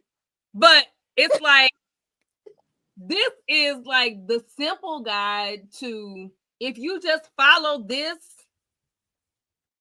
you basically have, this is the basics. This is the outline to getting your shit together, getting it off the ground. For real. And as I said, I did a live a little earlier on the Ladies Den on our Facebook page. If you are somebody that has had ideas, and I can say, using myself as an example, that you started, and for whatever reason you just kind of pushed over to the side and it's dormant, but it's still there because you still got ideas going, like, dang, I could do da da da da da da. This thing right here will encourage you, inspire you, motivate you to pull it back out and blow the dust off of it and get to going, because it literally has everything you need in here to get your stuff going. Just looking at the doggone table of contents, maintain confidence. Okay. You are your business. You right. Just get started. Power of enthusiasm, integrity, partnerships, and collaborations. Prosper. Mindset development. Structure yourself and your business. Like, it's easy. It's an easy read. I promise. It's an easy read. It's an easy read. This young lady started out real early. Yeah. This thing say by the age of 19, I was a licensed professional working in a salon. How was it says you figured out by 15 that, you know, that's what you wanted to do, but like, how did you get to that point at 15? Like, we freshmen in college, we thinking about other stuff, but you thinking about business. How did that happen? Well, at 15, I was a sophomore in high school. Yeah, I was 10th grade at 15. Did I say college? I mean high school. Did I say college? Yeah. My bad. 15 in high school. I came up early enough that our parents were able to tell them whatever age they wanted to say if the child was smart enough, or they felt that the child was busy enough. Now, you ain't got to be smart enough, but if you just too busy, that's what they used to tell us. We Gen X people. Mm-hmm. Our parents said we was too busy. That means we need to go to school. No matter how young you was, you need to get your tail in school because too busy. So I was apparently too busy. So I graduated. I was 16 in 12th grade and turned 17 and graduated. So I was wow. I was 15 in 10th grade, and or should I say I turned 15 while I was in 10th grade. Mm-hmm. And I was I always liked the beauty. I always liked beauty. And just hair, and I was always enthralled by that, you know, infatuated with hair and stuff like that. And also, I was one of them kids that had a lot of hair, and it was very thick hair, and very kinky hair. And I was tortured. It was my mama used to take me to old lady. Her name was Miss Cherry, and that lady would fry my hair, baby, burn me, and burn me, and blame it on my mama. Say, your mama need to grease your scalp. That's what she said. Grease your scalp. Grease my scalp. You burning me, lady. You know? And I guess somewhere around 13, I figured out how to start doing my own hair. So you ain't got to take me to her no more. Yeah. Yeah, I'm going to figure this out on my own. And by the time I was 15, I was studying the science of cosmetology. Literally studying the science. Okay.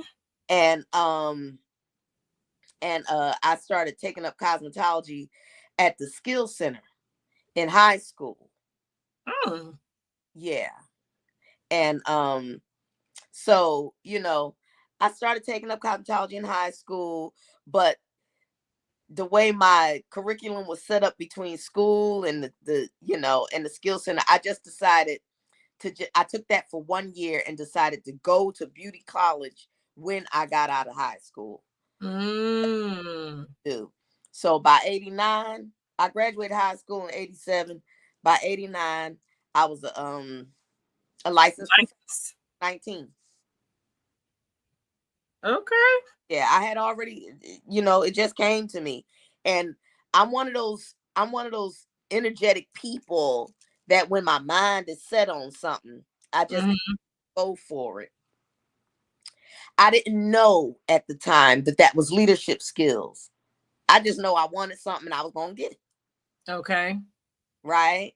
Okay. So, you know, as I grew and matured, I learned how to articulate that information. So I just took my journey and I took the pros and cons and the downfalls as well as the triumphs. You know? And I articulated the core key things necessary to starting and maintaining a successful small business. Because I've been my own entity since my teenage years. Right. You know, like I said, I was a licensed professional. Being a cosmetologist, you know, I specialize in grooming, but I'm a master cosmetologist. You better. Right. And I just decided that that's what I wanted to do. Yeah. You know, and it worked for me and it made me money and I was able to, you know, rear my children off of it and my grandchildren for all that. You know, it just, you got to make up your mind. It's a mindset journey. Yeah. Entrepreneurship, small businesses. If you want to start something, stick with it. You know, because it's not every day, just like I'm hearing thunder behind me right now. Yeah. So every day is not going to be a sunny day. But just because you got thunder and rain doesn't mean that the day stopped. You better talk about it. You better talk about it.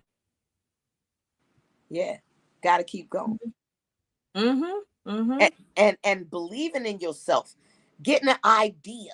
So many people, there are so many ideas in the grave. So many businesses that were never started.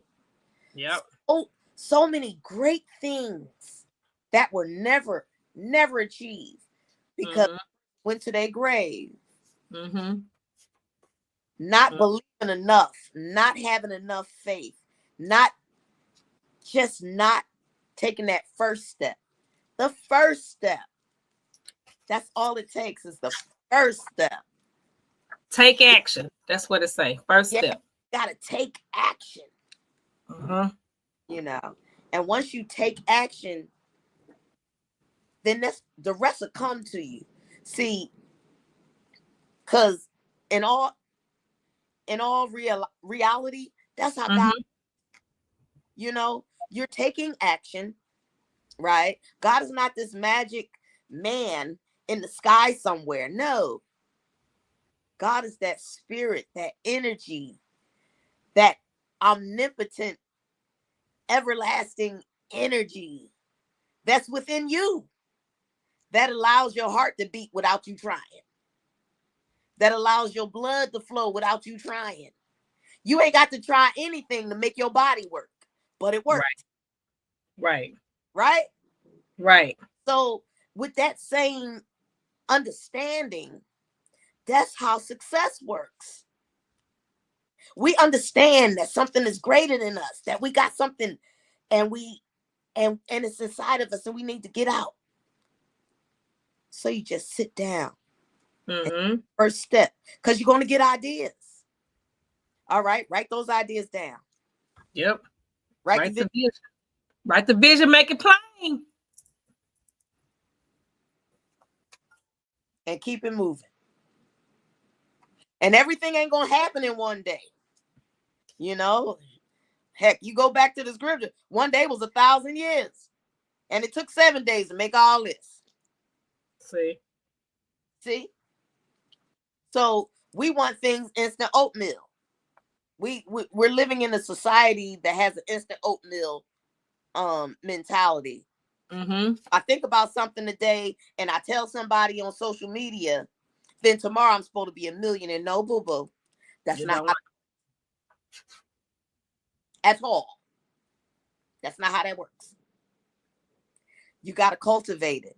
You got to develop. You got to show and prove yourself. You got to make things moving. You got to get things rotating. You got to get the wheels moving, turning, you know?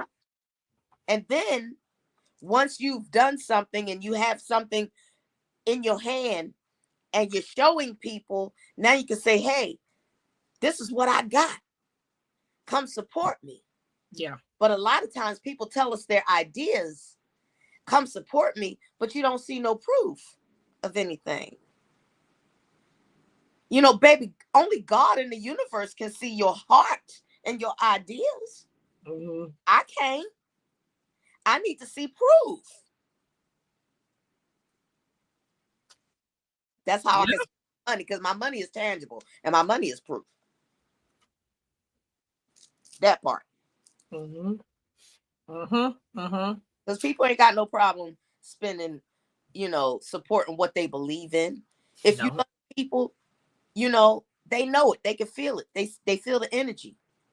Like, I never had a problem having clients. Yeah, it helps that I know what I'm doing and I'm good at it. That helps. But the energy that I put out helps too. That helps too. Yeah. Yeah. Like, I've been doing this, like, in the book, you know, I just said over 30 years to be kind, but I've been doing this for 40 years. 40 years in the business. You know, I took it serious. It wasn't, and I had no idea that I would be traveling all over the world and going to Africa certifying barbers and all that. I had no idea that was in God's plan. I had no idea it was in God's plan. But that's what happened, you know. Okay. Room for you. Put you before great men, you know. Now the one thing, just in chapter 1, you say maintain confidence. Don't let your confidence be diminished by someone else's insecurity. Yes. Trust your instinct, perfect your craft, and continue to thrive. Success is in your forecast. And I know a lot of times people get ideas, as you said, and they'll tell somebody, or they'll tell social media these days. Everybody put everything on social media. Right. And somebody will hit you back. Oh, you think you ought to? Well, it's somebody else already doing it. Well, do you think you should? Or like Kiki doing, well, it's people already doing t-shirts, girl. You don't need to do no t-shirts. Right. People already cutting stuff up. You don't need to do no, or with Bayou Diva. Girl, you gonna be decorating. It's people already decorating stuff. What you need to do that for?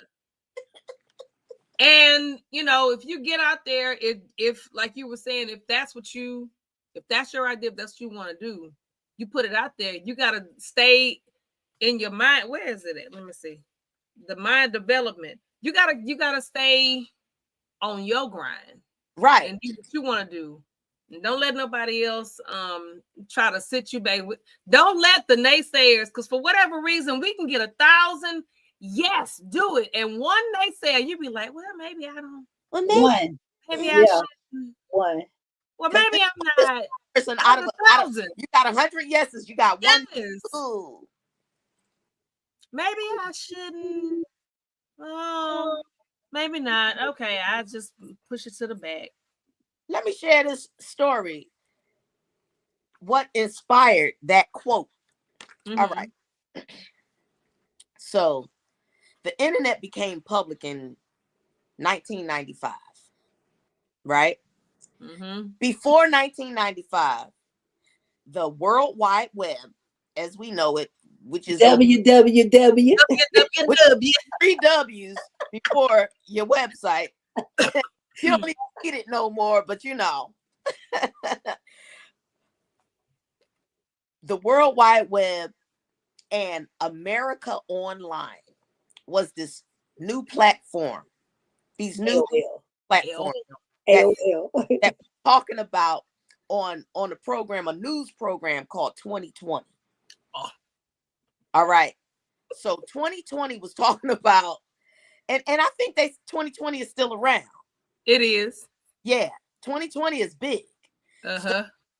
So I was about 25 years old, but it just so happened that in the barbershop that week, whenever that news program came on, talking about the World Wide Web, that week we were talking in the barbershop, me and my barber brothers, because it's always me and 10 men.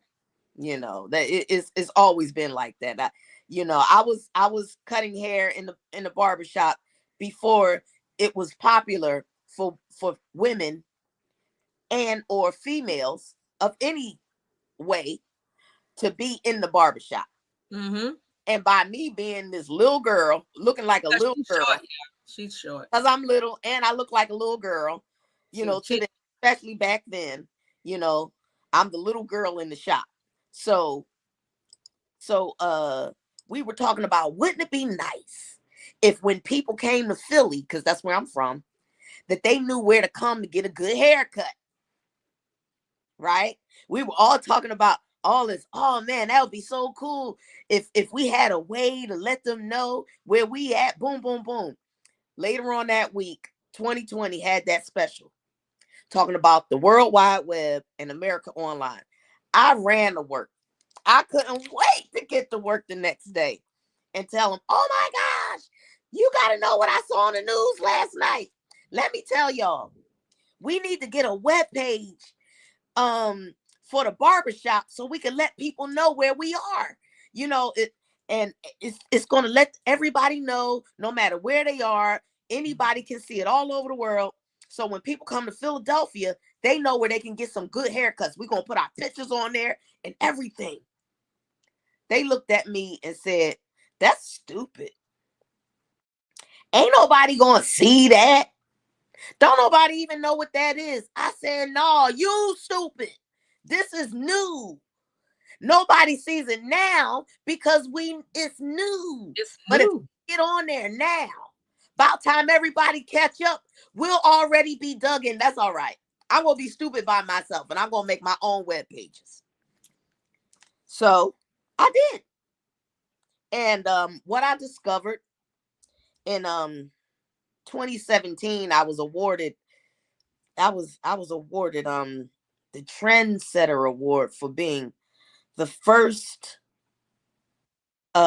professional in my industry to market themselves as a brand on the internet. So I got a Trendsetter Award for that. And I didn't know. I just knew I didn't see nobody, because it was a new thing. So, I started figuring out the what to do and stuff like that. So by 1998, I had web pages on the internet and was promoting, my pictures and my haircuts and stuff like that. And then, it just grew, to other like-minded people like myself who were entrepreneurs with media. That's when all the online magazines started creeping in and stuff like that. Blogs, before they were called blogs, were creeping in. We just called them magazines. But now they're called blogs. And we would communicate with one another. And that's how I was able to, get my products nationwide. There it is. Not only was it, I would I would meet people online on the social media, starting with like MySpace before Facebook and all of them, were born. We had MySpace and Black Planet and Yahoo GeoCities and I'm really dating myself with this. And we had all of those tools, so it really is beautiful. It really is beautiful to see how social media Yeah. has grown and become common media at this point. So now we're at a place where it's so popular, everybody has it, anybody can do it. So now you gotta do a lot of sifting, because there's a lot of distractions there. There's a lot of foolishness, there's a lot of entertainment being masked as education. But it's just entertainment, and entertainment has its place. Entertainment has its place. Everything has its place. But I think that we need to see more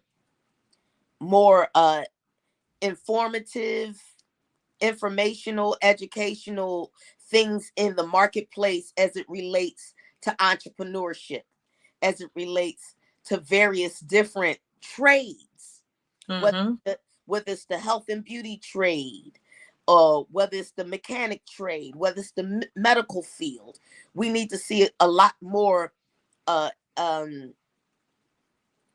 tools and tips and useful information being shared, and not just so much of that sand bullshit that good God Almighty, yeah.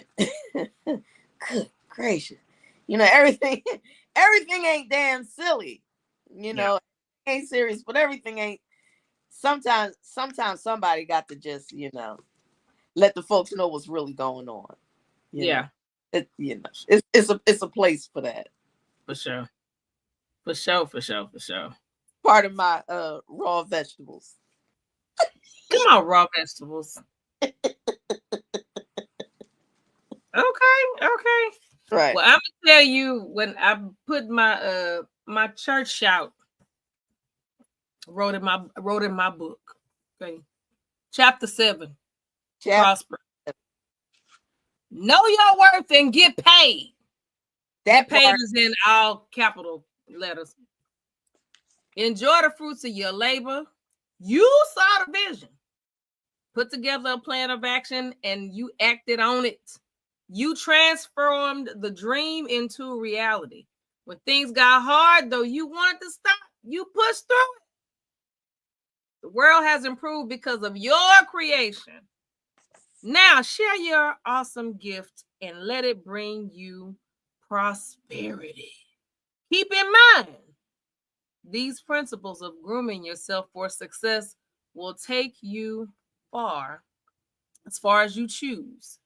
Just continue your journey of elevation. Grooming yourself for success and prosperity is an essential aspect of personal development. It involves taking care of oneself physically, mentally, and emotionally, with the ultimate goal of achieving success in one's personal and professional life. I was like, okay, well, glory. Hallelujah. Hallelujah. For real. So how long had you been sitting on Groom for Success, and how long, what was the process of you getting it out of here to paper and then?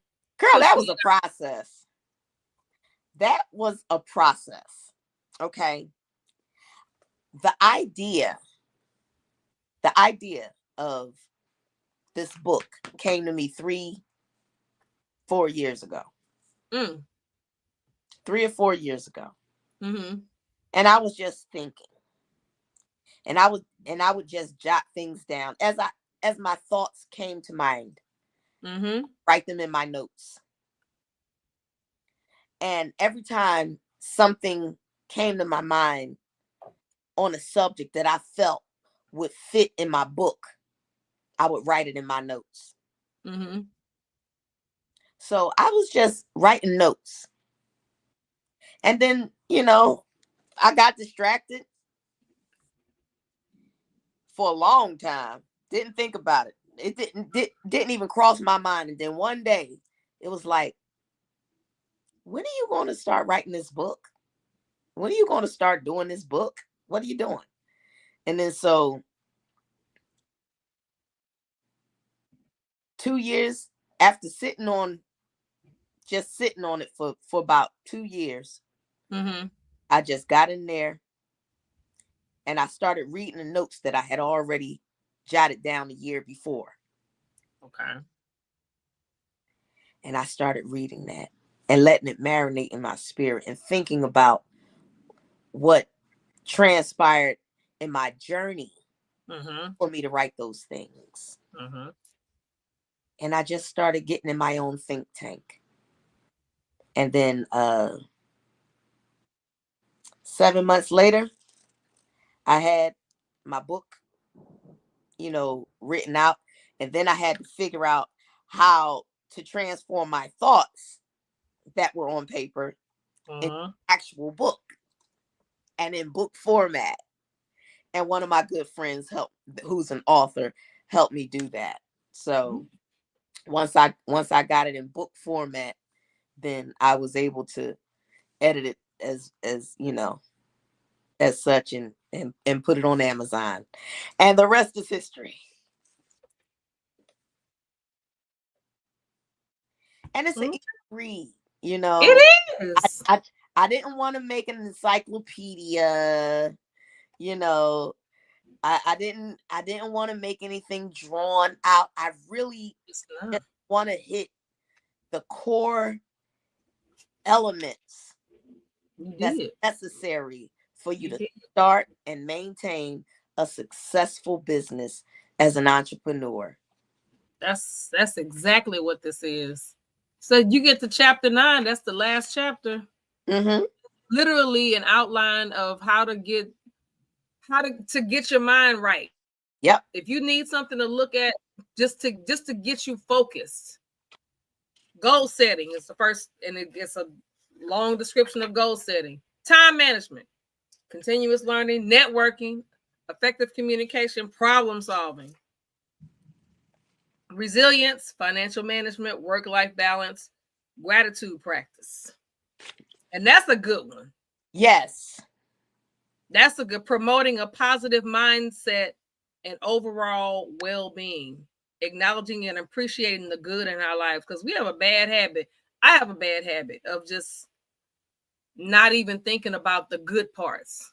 Right. For whatever reason, I tend to dwell on some negative stuff. Practicing gratitude reduces stress, enhances mental health, and fosters stronger relationships, leading to increased success and happiness. When you're groomed for success, the possibilities are endless. Clipper cut queen. That's what she said. Mm-hmm. Yeah. I like that. Gratitude. I like that. Everything. Gratitude gets me. I manage my anxiety. I call anxiety the entrepreneur's the entrepreneur's disease, because I don't know a person who is forward moving, high energy, any person that is high achievement that don't have anxiety. We all got it. And its twin cousin comes right behind them. But they both work the same, just on opposite sides. So gratitude, when I start getting anxious about tomorrow or depressed about yesterday, like a mistake that I might have made, something that might have derailed my day at the time or whatever, I start immediately I just stop everything. Stop. And I just say, I'm so thankful and grateful. Thank you, Lord. And I just start thinking about thankful. I thank you that I'm awake and alive today and in my right mind and able to even just get started and do anything. You know, I'm thankful. I just start being thankful for little teeny weeny things. And then I start being thankful for my children, being thankful for my grandbabies, being thankful for my house. Even though it might need fixing, or it might be dirty, or it might need something. I'm just thankful that I got a house, because somebody ain't got one. So I'm thankful for having a roof over my head. I'm thankful for having my own private transportation, that little rink-a-dink little car I got. But I'm thankful.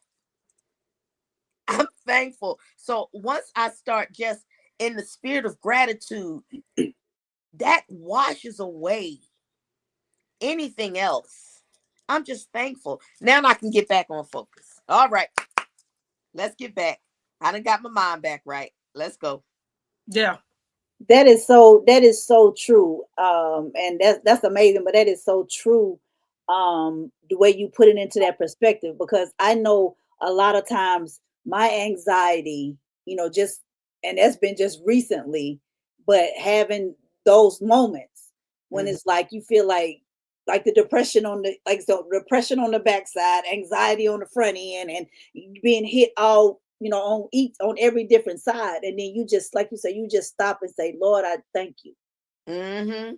Lord, I thank you. Lord, I thank you. Yep. That's really all you have to say. I mean, just being grateful, but just saying, Lord, I thank you. Lord, Yep. I thank you for breath. Lord, I thank you for the things that you've done, the things that you're about to do, the thing. Just being grateful, like you said, and just being thankful, and it'll, ooh, It eases the pain. it relinquishes Yes. in an instant. Yep. In an instant, those moments that we have, because life is life, and for all of us. But when you can just stop and take a minute and just say, Lord, I thank you. Yep. I thank you for breath. You know what I'm saying? I thank you for my limbs being able to move them. I thank you for every single moment, every single second. Because like you said, there's some people that's out there outside, like right now. I know each one of us is in a different part, but everybody, I'm seeing lightning hit through each one of y'all's windows. You know what I'm saying? It's Y'all see, I popping keep doing everywhere. this. I'm like, Yeah, it's popping everywhere as we're talking, but just being on the inside, we're not outside. Just right, being grateful and thankful for, you know, for the just roof. life, just for the little bitty things Yep. that a lot of people take for granted. So just being grateful, and ooh, I didn't know this. I mean, just these emotions, but like you say, just but just being able to look into each one of y'all's eyes and say, "Hey, I love you. I'm grateful for you. I'm thankful for you." It really takes it. It just easy. It just lifts it, Mm-hmm. and you feel so much better in that moment, because we're gonna keep having those moments. But we just know that when life hits, just stop. And that's what we just need to, just like I say, just take a moment and just stop and just be grateful. Yep. Have an attitude of gratitude. That It gets you it gets you a long way. So alone. I concur, I agree with everything you just said, because I've had those moments. I'm sure that we all have. But I've had those moments when you just want to just shut down, because I know I do it at work. And I'm telling you, at work, I'll go in. I pray on my way to I pray when I get up.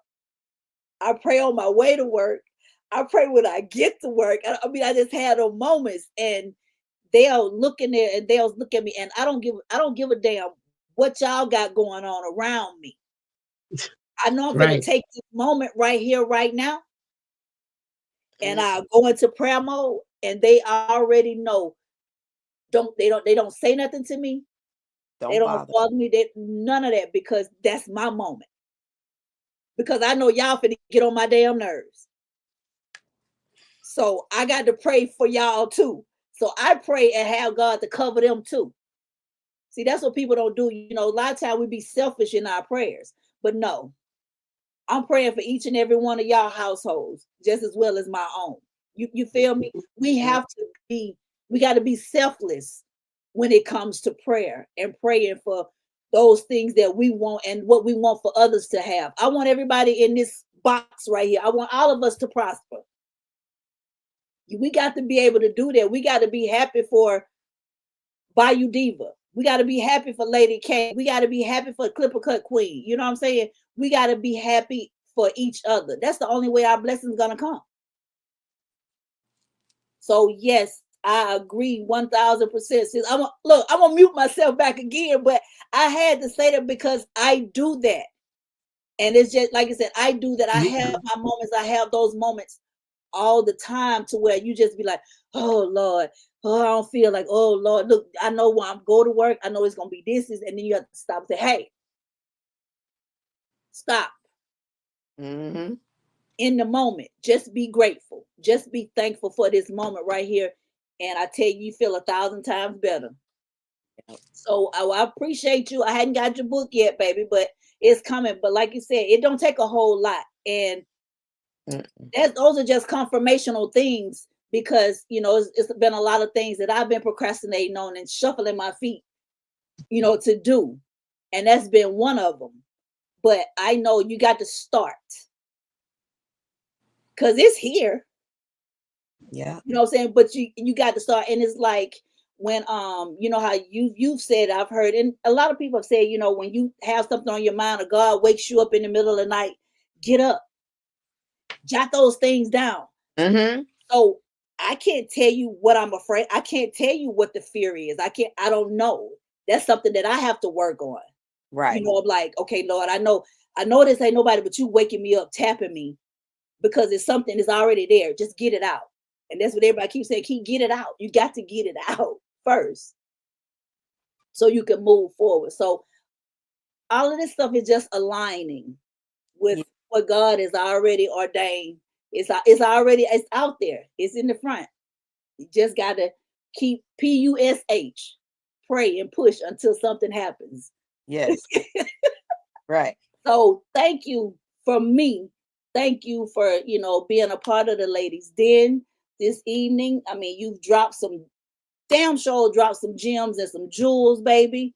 And you know, love you to life. You know, love you to life. We've had our own conversations, you know what I'm saying? So I love you to life. Like I say, just thank you for being a part of our show this afternoon. And that's I'm going back. I'm going back into my you know what? I do have a question. I know you have you ever worked for anyone else besides yourself? I have. Yes. Do share. Yeah.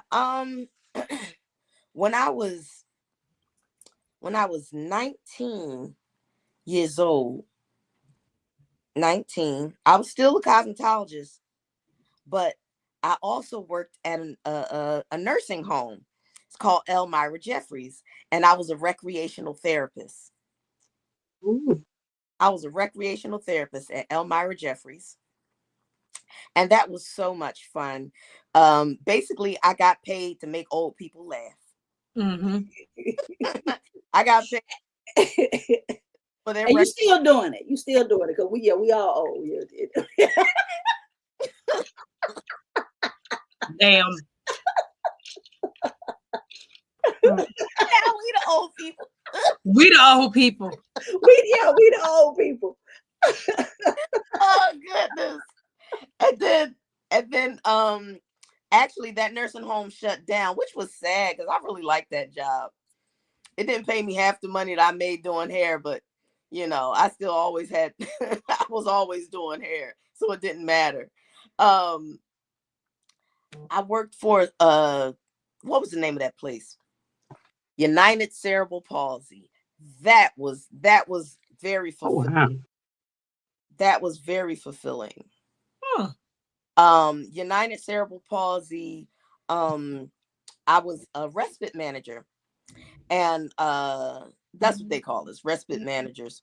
And we would watch the homes and watch, you know, take care of the residents in the homes, but the residents didn't necessarily live there. It was a temporary home where we would get a rotation of people that came through it, like when the families needed somewhere to babysit, Yeah. pretty I was much. about to say that for anybody who doesn't know what respite is, there's places that have respite care, and That that's for they have it for kids, they have it for adults. So, yes, like if like me and V, when we didn't have a nurse for mom, we could have took her to respite care for the weekend, and they would care for her just to give us a break. What So does right. there's that stand? places like that. Is that an acronym or is that literally? That's what it's called, That's respite. called respite care. Yeah, just respite care. And Hmm. like for people who have kids with Down syndrome, I mean, just like anything, and they're taking care of them themselves, they can sign up for respite care and they can take them. It doesn't have to be on a weekend, but most of the time it's the weekend. But they will take care of your loved ones for you just to give you a Yep, break. just to give them a break, and it didn't matter. So we had clients that were physically impaired, mentally impaired, you know, a variety of different things that were going on, and we would care for their loved ones. You know, sometimes they just needed a break. Hey, keep them for 2 weeks. Oh wow! So We- there was no so we go certain on length vacation. of time on it. It was no certain no time. There was no time limit on the, like I said, like the Ah, hours or, oh, okay. So, like you said, if they drop them off and say, hey, I need about 2 weeks. I need, for you to care for my. well, that's not done by us. Whatever happened in the front office when they make their arrangements, whatever they did to make their arrangements, they made their arrangements.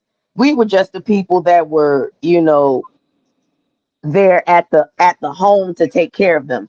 Oh, All of okay. the logistics are taken care of in the office. Okay. Okay. Yeah, the logistics are taken care of in the office. But And there was like one or two that actually lived there. And Mm. Kiki, to answer your question, it's more of a short term. So probably 2 weeks would be like the most that they would keep somebody consecutively. Yeah. Okay. And Yeah, that was, because and that's what it was. The consecutive, being Yeah. consecutive. Okay. yeah, yeah, Okay. yeah, consecutively. But it's normally like 2 to 3, 4 days, nothing major. And Okay. again, it's mainly people that want to get a break on the weekend. Most Hmm. respite care people and facilities are more weekend, but they Mhm. do it during the week. Okay. And if you're doing 2 weeks, that's like something that will have to be talked to with the owners or the people that work there because it's mainly Mm. short Hmm. term stay. Yep. Okay. So I just trying to see, had you been an entrepreneur all your little old life? Right. Okay. I actually did, but I still had jobs. Yeah. I still had jobs before before I just uh stood on my own Yeah. 2 feet with that alone.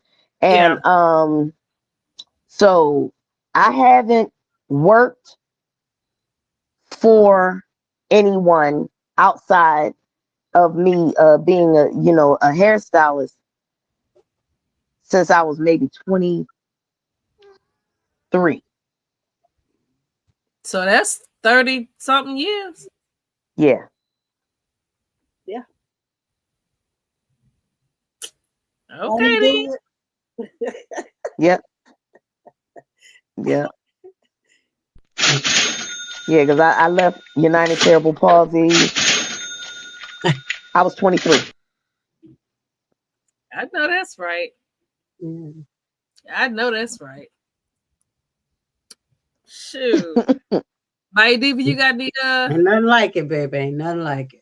Mm-mm. questions? You got any questions for the Clipper Cut Queen? Diva, Bayou Diva.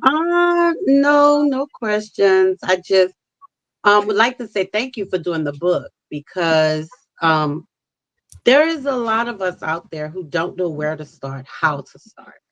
Right. And being a entrepreneur myself, knowing that it everybody they're afraid to take that leap because of they don't want to leave what they know to go to the unknown. And Comfort, that was myself as well. comfort. Yeah. But it's just I appreciate you doing this because you got to start somewhere if you want it to happen. Right. But The again, miracle is in the unknown. and it is. But we're afraid to take that unknown road than to go down this road we know that's got lights, they got stop signs, they got everything to help us get through this road than to take this left going this way and all we see is darkness. So it's hard to decide, okay, am I gonna just go and just see what it's gonna do, or I'm gonna stick with this road because I know it's gonna lead me. And that's a lot of people out there.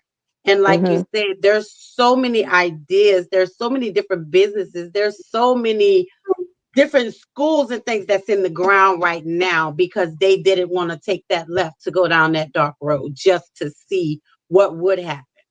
Yeah. Yeah. And I understand both sides. Again, I'm an entrepreneur and I was like that when I first started. I like, oh Lord, if I don't go back to work, then well, how these bills gonna get paid? Like, what we gonna do if this don't work out? So I've been down that road before. So Hmm. it's a scary road. It's a very scary road. But if you have faith, you have trust in God, you have a relationship with God, He can guide you. And you Yeah. got to know what His voice sounds like. Yeah. And not everybody else's voice, but you got to know when He's talking to you, when you're asking these questions. So I appreciate the book. I'm actually going to order it when we get off He's going to online. sound like your ancestors Right, because right. he always come to us with what's familiar. Yes, So he's going to sound like your ancestors. yep, yep, It absolutely. could be your mama, your daddy, your granny. He's going to sound like them. And then sometimes sounds like you or just Hmm. another sound, Just another sound. just a Yep. voice, just somebody's voice. Sometimes it speaks hard, like somebody's voice. Okay, I heard you. I heard you. Mhm. All right, Yeah. I like all right. Yeah, go Yeah, on order. yeah. Yes. Looking right there. Looking right there. Looking Where right there. I'm about where's to that? order Where's it that? right now. Here we go. I'm about to order it right now. Yes, Groom for Success, available on Amazon in both audio book. I'm not sorry. I'm sorry. I'm working on the audio book, but both I'm paperback so with and audio. ebook. And Kindle, right? Yeah, Kindle. it's on Kindle and I'm gonna do it one better. What can we have for a good quiz? If you've been watching since the Clipper Cut Queen popped on here, if you can tell me what age she was a licensed professional, I will buy you a book and send it to you. Okay. What? First person in the comments, if you've been listening. Now the folks that came, I'm sorry, y'all came in late. Hmm. To the Clipper Cut Queen. Somebody answered. 8 Somebody o'clock. answered. What they say? Who they say? Where's that? Where's that? Who answered? Herbert said 17. Mm-mm. No, Herbert, you're wrong. Not 17. Mm-mm. You Daddy. close. You close, but that's not it. Close but no cigar, baby. Oh, cigar. Come on, y'all. I know y'all was listening. I know y'all was listening. Should have been Know listening. y'all was listening. Don't be trying to leave and go back and listen to the show. You ain't He got time got for it. that right now. He got it. He got it. He said, "My bad, 19." Oh, Ding, he got ding, it. ding, ding, ding, ding, ding, ding, ding. All right, Herbert. So what you're gonna have to do is go to the ladies den messenger and put your address in. We don't want you to put it here. Too many Yeah. people on here. So go to our Ladies Den Messenger Yeah. because only the Ladies Den hosts have access to that. Not saying, we got crazy people on here, but we might have some crazy We people on might here. have Crazy So, people on here. Yeah. so we might have some crazy. But go to our Messenger and put your address in there, and we will make sure that you get your book. You'll get your own copy, Herbert. Yes. And Congratulations, for Herbert. anybody that wants this book, y'all, it's only $5. It's only $5. Only $5. Only five. $5 Five. you gonna You ever can't even eat with spend. $5 no more. So you might as well You, go ahead and buy the I'm book. sorry. You say they can't do what with You $5? can't even eat with $5 no more. So you might as well go Okay. ahead and buy the book and Okay. feed your soul instead of your belly. Yeah. Ooh, Yeah. Go ahead. You might as well. Feed your soul, baby. Feed your soul I $5. like that by you, Diva. You might Feed as your well. soul. Yeah, we gotta support each other, man. Especially I our black appreciate it. people, especially black people that's trying to educate us. Yeah. And this Yes. book is educating us. Yes. Oh my God. Yeah. Yes. So y'all definitely want to go and get this book. We're gonna put the Amazon link in here or the link to buy the book. Yes. You Yes. did your thing, sis. We proud of Yeah, you, man. We proud of you. Thank yes, you all so, definitely. so, so Proud of you. much. Thank you so much. Thank Yes, you That's so definitely. much. This so really came from my soul. This is little nuggets from the soul. Yeah. Because I really Yeah, want to see us win, you yes. know, as a people, as a nation, as a yeah, country. There's so much foolishness out there that we can see to get distracted, but there's so many good people out there, and I see them yeah, all the time. yeah, So many good people that don't get recognized. So many good people that make the world go round. Yeah, So, yeah. yeah. let's honor the goodness, and let's Let's stay talk focused goodness. on our gifts and It's our hailing. joys, what brings us peace, and Mhm. you know You got a full make shit. it happen. Yeah, Believe in we have yourself. to. That's the Hey, biggest thing. You gotta believe enough in yourself. You think about your children, right? And I'm going to lay this on the floor. Hmm. There's a scripture that say, "Lest you be as children, as little children, you won't be accepted into heaven." Right? So, my translation for that, and that's looking at life. We got to be as humble and open and as faithful as children. When children wake up in the morning, they're not worried about it doesn't matter how poor or rich they are.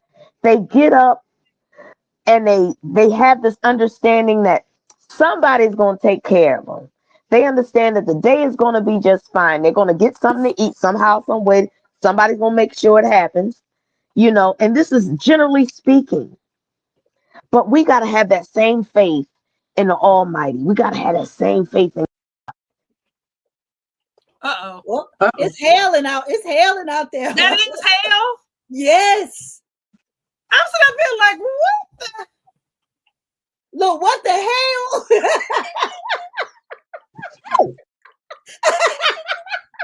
My God. It is Oh it's wow.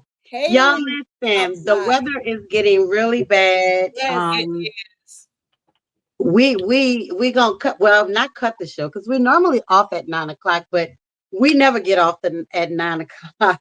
'Cause Not really. we Not always talking and sharing some good stuff. But that was I just ordered my book. It'll be here set today. So I okay. will read my book. But you guys definitely go pick up that book. Yeah, I'm ordering When mine. you have someone of her caliber, and I mean, as far as someone who started her life basically at the age of 15. Yeah. So she was told by God and she was guided by God to tell us how to be successful and how to groom ourselves to be successful. And it's good to see that, to hear that, because we as Black people, we don't like to share information. I don't know why, and I'll never understand why we don't. We got that bad. Crab Yeah, we really have that mentality. bad. We don't like to share information, and I think that um like Nisa said, Kiki does t-shirts. She cuts t-shirts. There's someone else that does it, but that other person is not going to do it like she does it. Right. Even though they cutting probably the same, they can cut. We can give them both the same shirt right now. Yep. And it's gonna be Kiki different. gonna cut hers different than this lady gonna cut her. Yep. Yeah. So I said that to say your business, you're gonna be different. You can do the same thing, but you're gonna be different from this other person. Yeah, God I'll gave you that decorate. vision. There's millions of decorators out there, but nobody's gonna decorate exactly like me. They're Right. gonna do something a little different. Because that's So your you always vision. have to keep in mind That's there's yours. 15 million people out there doing the same business as you're doing, but Yep. one, they don't know the people you know. Two, your decorating or your cooking or your printing, all your skills are going to be just a tad bit different than that other person that's going to make people want to get yours than that person. So you just got to keep in mind that if it's something you want to do, like she said, just do it. Just do it. Go grab this book, Groom for Success. It's $5. Just do it. Just do it. And I put the link in the Wait, comment. So what is she doing? Oh, it's bad. Yo, can you hear that? I can't. You don't hear? It's cutting up out there. It is cutting up out there. Okay. Miss Fanny said, what she said? We cleaning. Said cleaning house tonight. See y'all next week if the Lord If the allows. Lord allows. Yeah. He will allow. He will allow. Okay, y'all. Well, anyway, we're gonna get out of here because this weather is cutting up. This weather is really cutting up. I pray a safe night for everybody who tuned in, everybody who's listening. Y'all be safe. If you're inside, stay inside. Stay inside. And just remember to tune in to the Ladies Den every Thursday night from 7 p.m. to 9 p.m. Make sure you go like us on Facebook, follow us on Instagram, and go subscribe to our YouTube channel, The Ladies Den Podcast. Y'all, we out because the Lord is talking and we need to listen. So we're going to get on up out of here. Your parents and your grandparents say when it's out there with Lord doing his business. Yes. Shut it all down and go to bed. And go to bed. Go to bed. Shut it all down and go to bed. We out. Y'all later. Lisa, get our outro. We out. We out. Lady K, are you ready? Hey, thank you for joining us in the Den. You can find us here live streaming every Thursday, 7 p.m. to 9 p.m. Eastern Standard Time. See you next week. It's Lady K, Kiki too, plus the Bayou Diva. You know how they do. From breaking news to favorite foods, she was popping in the city. Hot topics too. Advice for your issues if you need to grab a tissue. Just wait till a break. They may say something that'll fit you. Amazing guests live on set. You can laugh to your heart's content. They appreciate the love because it's truly a blessing. My name's Saga Boss and I approve this message. Ain't no room for hating. Enjoy the entertainment. You are locked in to the ladies' den. So there's no confusion. They love what they do. You are locked in to the ladies' den. The Ladies Den, Thursday nights, 7 to 9 p.m. Eastern Standard Time. Tell them Saga sent you.